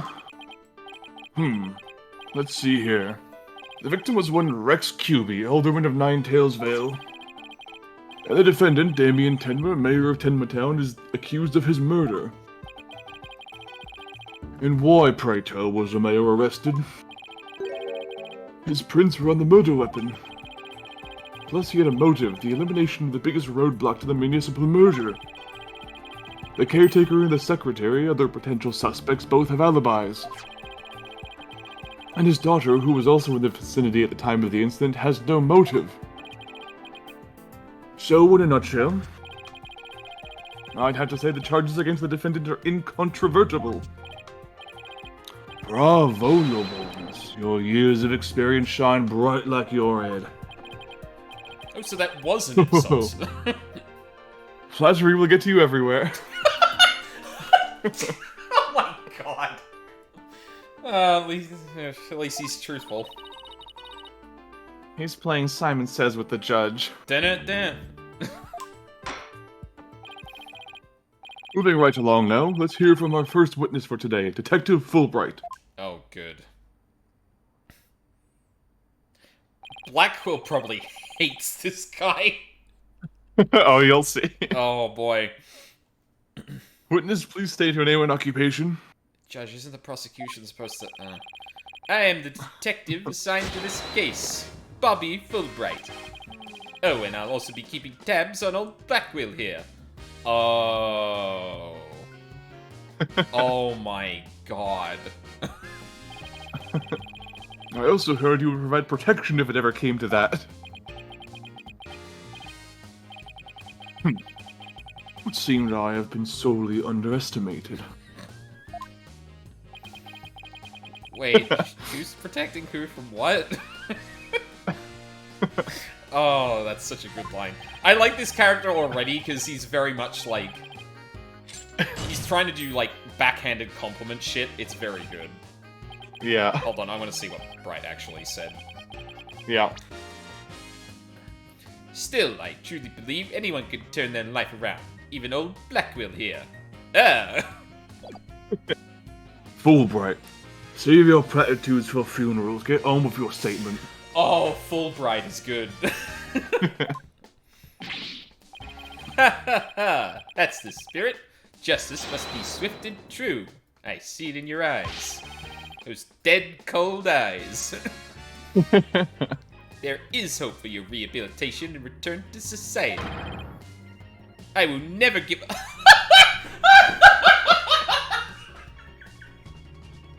Oh, this is an exceptional dynamic. Oh my god.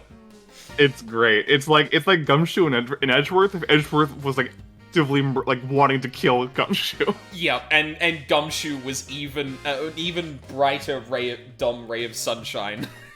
Yeah. Prosecutor Blackwell doesn't seem to intimidate Detective Fulbright. Well, you know what they say. Ignorance is bliss. Oh, so that's why Detective Fulbright was assigned to Blackwell. He's so oblivious. Yeah, no one else would take the case, but he's like, no, I believe I can turn this man's life around. And he's immune to psychological manipulation because he has no idea what's going on. Yeah, oh, incredible. Now let's hear your first statement, Detective Fulbright. You got it. But first, I'd like to say to the defense that justice will ultimately prevail. Good. I think we'll hear the testimony. We can do this testimony. Yeah, hear the testimony, present something about it, and then probably move on from there. Or finish up for the night, I think. That sound good? That works for me. Yep. Cool. A-okay. About the murder. Alderman QB was murdered with a spear that had been on the wall. The fingerprints of the defendant, Damien Tenma, were found on the murder weapon. At the time, Alderman QB was asleep from a drug he unwittingly ingested. Mayor Tenma attacked his helpless victim, impaling him with like a human shish kebab. But the sudden pain jolted the victim awake, and he grabbed a statue and struck back. Fucking what? He was impaled with a spear! Also, like... unclear. I'm just imagining him standing up with that thing in him and, like, knocking Tenma over. just by turning his body. God. But I don't think we had anything suggesting he was actually pinned to the table. No, it didn't go all the way through. It's, like, not even up to the hilt. Yeah, that makes sense. Alderman QB had been slipped some kind of sleep-inducing drug? That's right. The accused was scared because the alderman was a former pro wrestler. So he slipped him a drug to make sure he'd be out cold and defenseless. Here's the autopsy report to prove it. Cause of death, stabbed with a spear. Estimated time of death around 3:20 p.m. The victim had been in a drug-induced slumber. And the victim managed to attack at his hacker despite being impaled by a spear? That sounds almost superhuman. Is it even possible? Well, he was a former pro wrestler, after all. Yeah, I was gonna say, like, if there was a... Oh, go on. Fulbright, you know that wrestlers are more like actors than athletes, right? I mean, yeah, like, they're not weightlifters. However, yeah, they are... There's a reason... One of my favorite euphemism for wrestling is muscular theater. Yes, exactly. Like, yeah, they're... I mean, some of them definitely are built strong. Like, you know, some of them prefer to actually have strength behind them rather than just, like, looking like they're strong. So, there'd probably be a decent mix of, honestly, like, bodybuilders and actual, like, strong men and women, in there. But if there was a group of people, I would say, okay, I think they might actually have a chance. It's probably a pro wrestler that's built decent. That is totally fair. That spear was probably nothing more than a mosquito bite to him. I guess he ended up dying to that mosquito bite, but... Well, never mind. Not so fast. Don't try to brush it all off by saying... the alderman had been a pro wrestler. Do you really expect us to believe he could fight back after being skewered by a spear? Have you heard of the incredible feats of which man is capable of in a pinch, have you? That too. Like the samurai of yore, wrestlers can battle through intense pain. It sharpens their senses. I used to talk about it with a former wrestler I met in the clink. Calls it the clink, God. I don't know, it still sounds a little far-fetched. Does it now? Then perhaps we should test your theory on you with the edge of my blade. He's just preparing an jutsu right there. I didn't sign up for this. Oh my god, that fucking face too.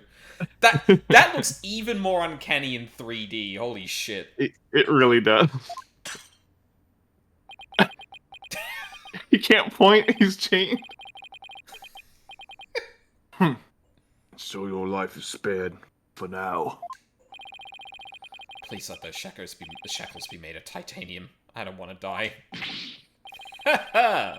My investigations are as thorough as they are foolproof, or my name isn't Fulbright. I mean Fulbright. I vow to resign immediately if I ever make a false arrest.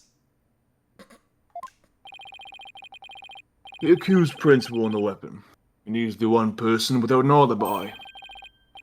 Quite decisive evidence, wouldn't you agree, Your Boldness? The defendant is sounding guiltier by the minute. Yes, the judge leaning towards a guilty verdict, and the trial's barely just begun. What's more, a curious rumor about the accused is making the rounds. They say he seeks the merger for the purpose of freeing Tenmataro from his imprisonment. Truth be told, I can think of no real reason to show interest in that backwards burg. Perhaps he's a complete nutter and really does seek to release an imaginary demon. Either way, he is raving mad and more than capable of murdering the alderman. That mayor's a strange one, right? I heard he went to a blood drive, but instead of donating, he tried to make a withdrawal. That's cartoony evil! What the fuck? Order! God. There will be no gossiping in my court. Your Boldness, please take a gander at those charms plastered across his cranium. I hear they're meant to keep him safe from possession by the demon Tenmataro. It doesn't usually look like that, though. That's dumb. Wait again.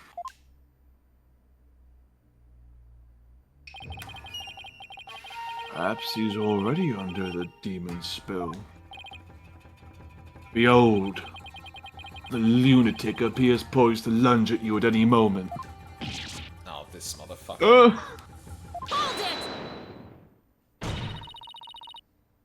The rumors and quirks of Mayor Tenma have no relevance to this case. Besides, those charms on his head, they're just a fashion statement, I think. Come to think of it, such things don't seem relevant to the case, do they? So this is Black Will's gambit, then. Built, Yeah, essentially he's- character assassination. he's just so funny because half of his characterization is just not wanting to do his job and tricking other people into doing it for him. Yeah. The Black Will's shredded. God. It's so funny that is the biggest cultural footprint that Star Wars has had. Yeah, in the incredible. last decade. Yep. The prosecution will refrain from dragging our client's reputation through the mud. Oh, what a dreadfully fearsome lass we have here. Thanks for that lifeline, Athena. Careful, Apollo. He is the judge dancing in the palm of his hand. The power of suggestion is one of the more powerful tools in Simon Blackwell's arsenal. He's trying to manipulate everyone's impressions to suit his objectives. This guy really is bad news. In any case, it seems the victim did manage to defend himself despite being impaled. What sort of weapon did he use against his attacker? None other than this statue right here.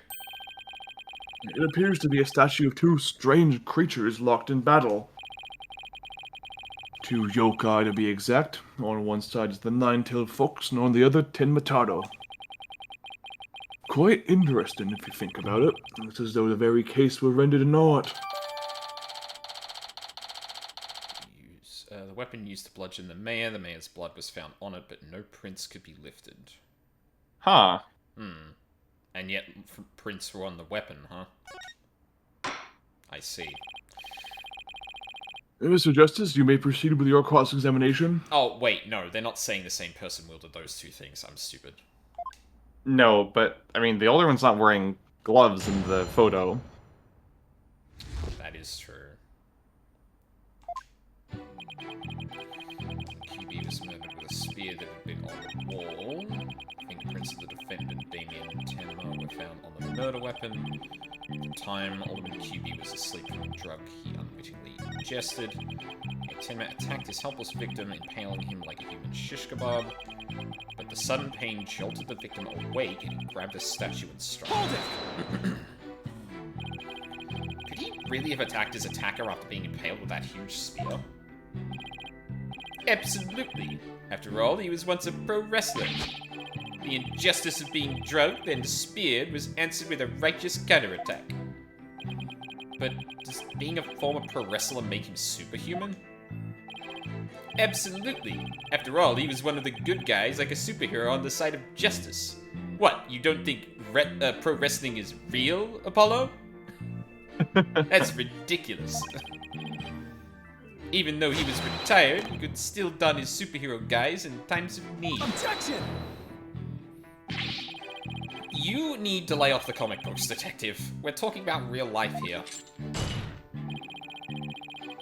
Putting aside the off-wits flights of fancy, the fact is this.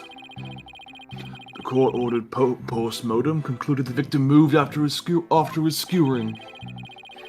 So he found the strength somehow to attack his attacker, huh?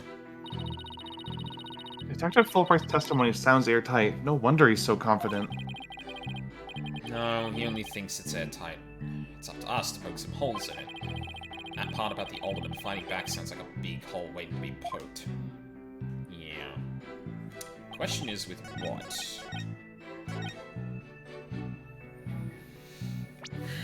Maybe the statue itself, because it says it has no fingerprints on it, but if someone touched it, it would definitely have fingerprints, right? Yeah. Neither of them are wearing gloves.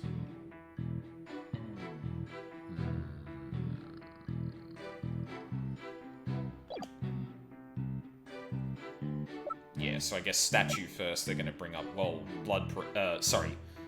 fingerprints, but then, yeah, we can show them the photo as a response to that. Yeah, we'll go with this first. Objection! Did the alderman really strike the mayor? What? Are you questioning my sense of justice? Yes. Your so-called justice needs to find itself a pair of legs to stand on. You claim the alderman struck back after the mayor put a spear through him, but the statue he supposedly used to defend himself creates a major hole in your theory. It would appear the defense has a counter-argument. Very well, let's hear what the defense thinks is odd about the detective's statue theory. There are no fingerprints. QB fought unarmed, just like Yeah. fucking clotheslines the killer. Yeah, parkour! There are no fingerprints on this supposedly crucial piece of evidence. And if you look at the crime scene photo... Oh, that's just being brought up, okay. You'll notice that the alderman isn't wearing gloves. Yes, I believe he is quite gloveless indeed. If he touched the statue with his bare hands, he should have left some fingerprints. Detective Fulbright, you did take that into account during your investigation, didn't you? Ah! This can't be happening! Did I arrest the wrong man?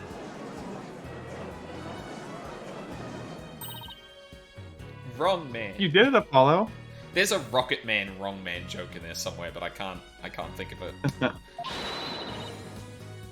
You knocked Detective Fulbright off his high horse.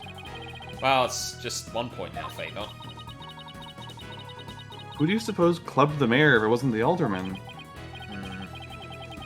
Well, if it wasn't the alderman, that means someone else must have clubbed the mayor.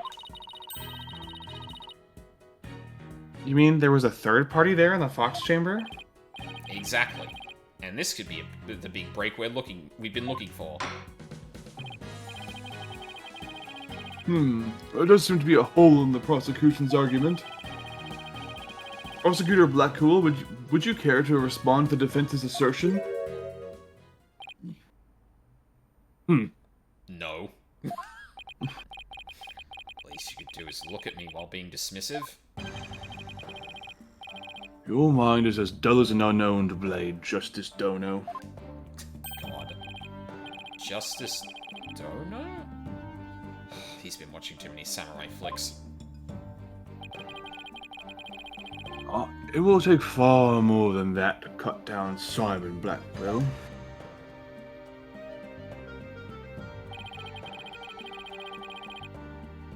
A whelp such as you is no hope against my superior swordsmanship.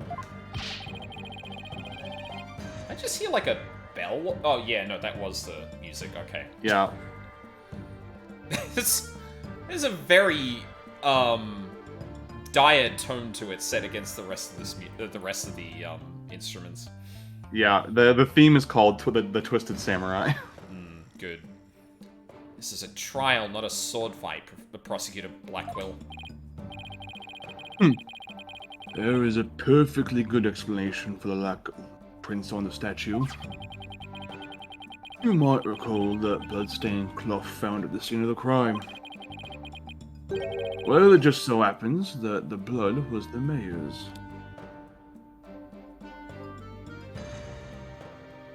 Okay. Oh, was it like inside it or something?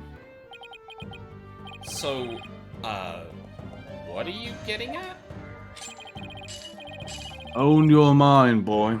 Why was there blood on that cloth? Solve that riddle, and you shall see that all you thought you found is but an illusion. Let's see. How is that cloth used? By QB as a head covering. No, to wrap the statue. Maybe the alderman wrapped the statue in the cloth. In short, he wasn't touching the statue directly when he used it to strike back at the mayor. Ah! Precisely. Bully for you, boy. This was nothing. Apollo, you're getting him manipulated. Apollo, don't let him start manipulating you too. I'm sorry, Athena, but the phrase Birdman Hot keeps burning itself into my mind. You just closed the hole for the prosecution. I did? I did. Alright. A statue wrapped in cloth would leave no fingerprints as plain as day. Is there going to be more testimony soon? Or are we going to be playing a lot of question and answer? I think it's not like too long. I'm okay with going until the testimony starts again. Are you sure? Yeah, I just like playing Blackpool. It's fun. Okay, yeah, cool.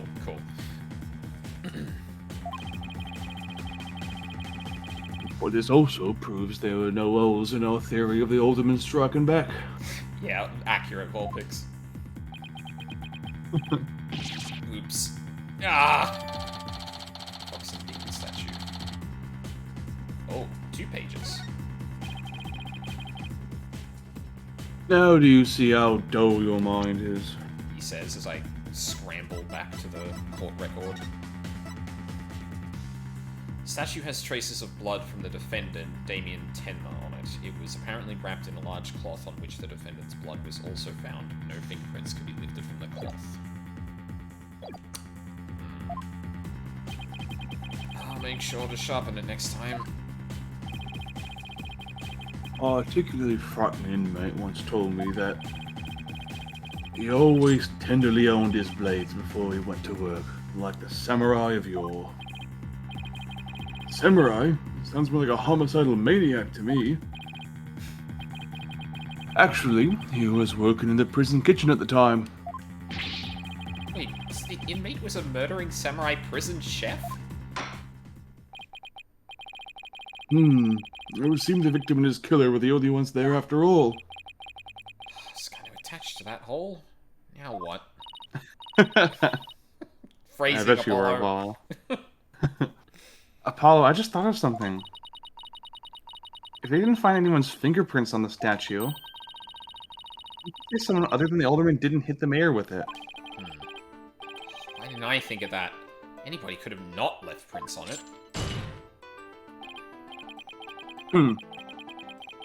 Then who, pray tell, struck the mayor with the statue? Please illuminate us with your wisdom, young lady.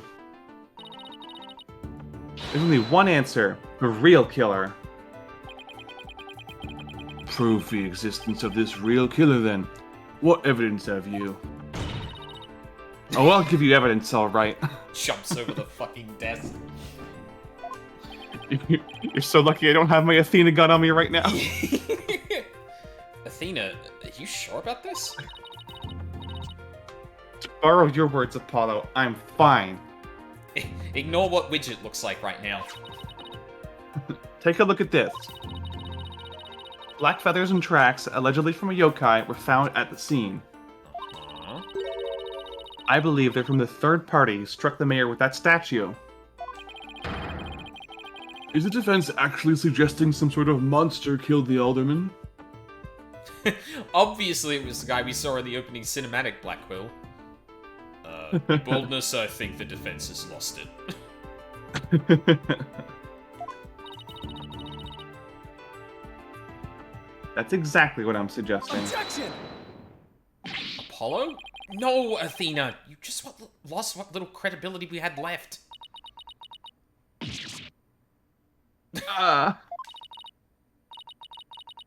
Sorry, I guess I got carried away.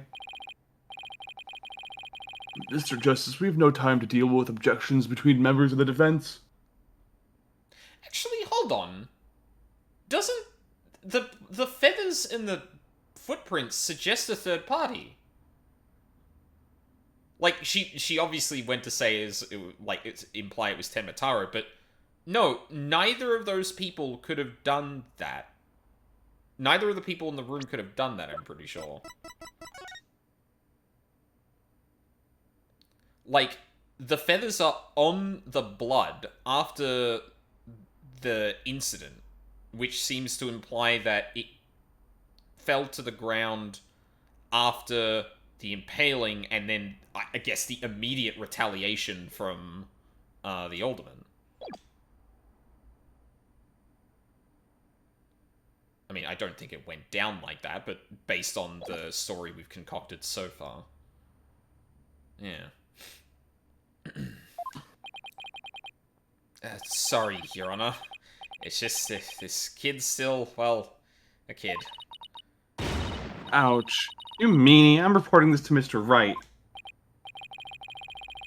So, is this court to believe the feathers and tracks are from a yokai, as you put it? No, Your Honor. I believe they are a fabrication. The real killer wants us to believe some sort of monster murdered the alderman. Interesting. And why do you suppose the killer would do that? Why indeed?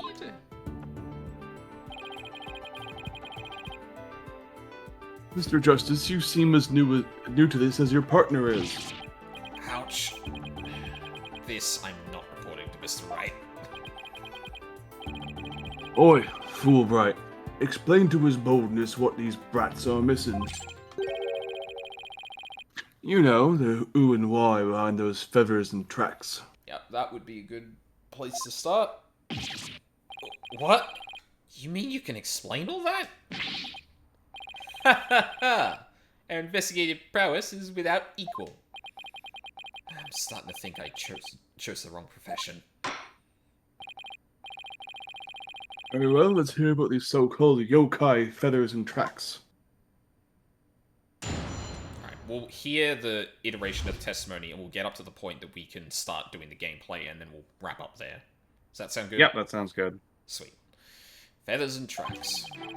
This entire case centers on one man's attempt to crush opposition to the municipal merger. Mayor Tenma panicked when the amazing Ninetales helped embolden the protesters. So he stoked the villagers' fears by fabricating a monster. The strange feathers and tracks he planted made it look like a yokai was the killer. Yeah, so I'm pretty sure the aim of it, the angle of attack I take here is feathers are on top of the blood, and you say he was immediately struck afterward. That doesn't make sense. Those feathers and tracks stoked the villagers' fears? Absolutely. He knew exactly how to prey on their superstitious minds. Those feathers only gave weight to the idea that the alderman was slain by a demon. The accursed demon Tenmataro, that is. Tenma who? Tenmataro, the legendary demon locked away in the village's forbidden chamber. From a young age, villagers are taught to fear the great black-feathered demon, and thus were they blinded to other, more plausible explanations. Hold on for a second. Before we start letting our imaginations run wild, isn't there someone else that could be considered a suspect? Mr. Justice, please explain yourself. We're going on a fucking tangent here. On the day of the incident, there was a special event held at QB Manor. And as part of this event, there was someone dressed in the likeness of Tenmataro. Obviously, this person is a much more likely suspect than any legendary demon. Objection! Oh. They do kind of give him a proper voice. Yeah. Dullard, you are playing right into the killer's mind games. What? Listen here. The feathers and tracks were merely red areas. The villagers believe the murder to be the work of the real Tenmataro. However, the police believe that the person in the Tenmataro suit is the killer. Ah! The defendant sought to sow this confusion in order to deflect blame away from himself. However, he was knocked unconscious by the alderman. And thus our mentally deficient mayor was caught red-handed at the scene of the crime. Okay, so explain the yokai that Jinxie saw. Objection! Do you honestly believe Mayor Tenma would do something so stupid? Objection! Yes. The evidence speaks for itself. Fulbright? Right. It was the mayor's last-ditch effort to stop the opposition before things got crazy. The amazing Ninetales was fueling both the yokai craze and the anti-merger movement. Plus, he's one of the better-known masked wrestlers and the hometown favorite. That's why the mayor panicked and set out on the path of injustice. Do the people of Ninetales Vale really believe a yokai is behind the crime? Yokai sightings are an everyday event there, so I wouldn't be surprised if they did. I must say, a crime that preys upon innocent, impressionable minds. Just so, a particularly silver-tongued inmate once said the following words for me. The innocent of art are the easiest prey. You don't say. Was this inmate a con artist? No. Oh. He was framed for the murder of his beloved. I actually feel sorry for the poor chap. Wait, so he wasn't the predator, but rather the prey? Yes, well... Now then, the defense may proceed with their cross-examination. We went on a wild tangent there, didn't we? God, the fucking eye catch in his well, sorry, eye catch is not the right word. The little The cut in. Yeah, cut in. Thank you for that. It was very good. All right, I think we can save the game there. I think you asked me. to Safely save. wrap things up. Yep. Okay. Yeah, so, yeah, that Birdman sure is hot, huh? God. What? Sorry, what was the order of these cases again? 1, 2, SP, 3, 4, 5? So that's the order to play them in. The chronological order is different. Okay. Oh, yes, sorry, yeah. The play order was the thing I was thinking of. Yeah. Oh. Because, oh, there it is. Oh my god. Sweater, holy shit. We got the old school suit. Silent street Silent clothes. street clothes. Themis, huh? I see. He's got a badge like with the Simpsons. Like going on. Oh my god, he has a Mr. Hat thing on his bag. Oh, that's cute. Yeah. Holy shit. Incredible. My favorite costume is in Spirit of Justice though, because one of Phoenix's ults in that one is just Furio Tigre. Incredible. That's great. It's great. Oh, well. Yeah, I mean, like you said, this first case is kind of... Well, this second case, rather, is, yeah, kind of... Not really much of a mystery, and more of just, like, it's the ride getting there that's, Yeah. the interesting part, which... For like, a first full case, that's, like, fine, and I think especially given the context of the game, like, the 5th game in the series after a significant amount of time, they probably wanted to, like, softball it a little bit. Plus... Yeah, they really wanted new players and returning players to come into this one, which is why there's, like, basically no references to the old games. Yeah. 'Cause they don't want anyone to be confused. Which is laudable in some ways, but at the same time, like... Like, please mention Kristoff once, please. He was, like, the entire impetus behind the last entire game, and yet you're not going to talk about it? Which is oddly relevant, given that the prosecutor here is a prosecutor who is convicted of a crime. Like, yeah. Wow, I wonder where we've heard that before. Like, I would honestly expect Apollo to be having a bit of a flashback of like, oh, fuck, it's Kristoff all over again. But actually well, not actually a murderer. But, like, on death row. Yeah. Like, oh, God, I fucking love Black Quill, though. He's so fucking good. Yeah. So far, I like that characterization. I like that, like you said, he's kind of just getting other people to do the work for him while he sits back there just going like, yep, that's the conclusion. He's like, I'm on death row, I don't gotta do shit. Yeah. Like, there's like an undercurrent of he's very uninvolved in the stakes of each case, because he's like, why do I care? Like, they're telling me to do my job to give me like a stay of execution. Like, I don't give a shit. Yeah. I wonder, what are you gonna do? Kill me? Yeah, it's like, yeah, you can't fucking do anything to me. Like, that's just it.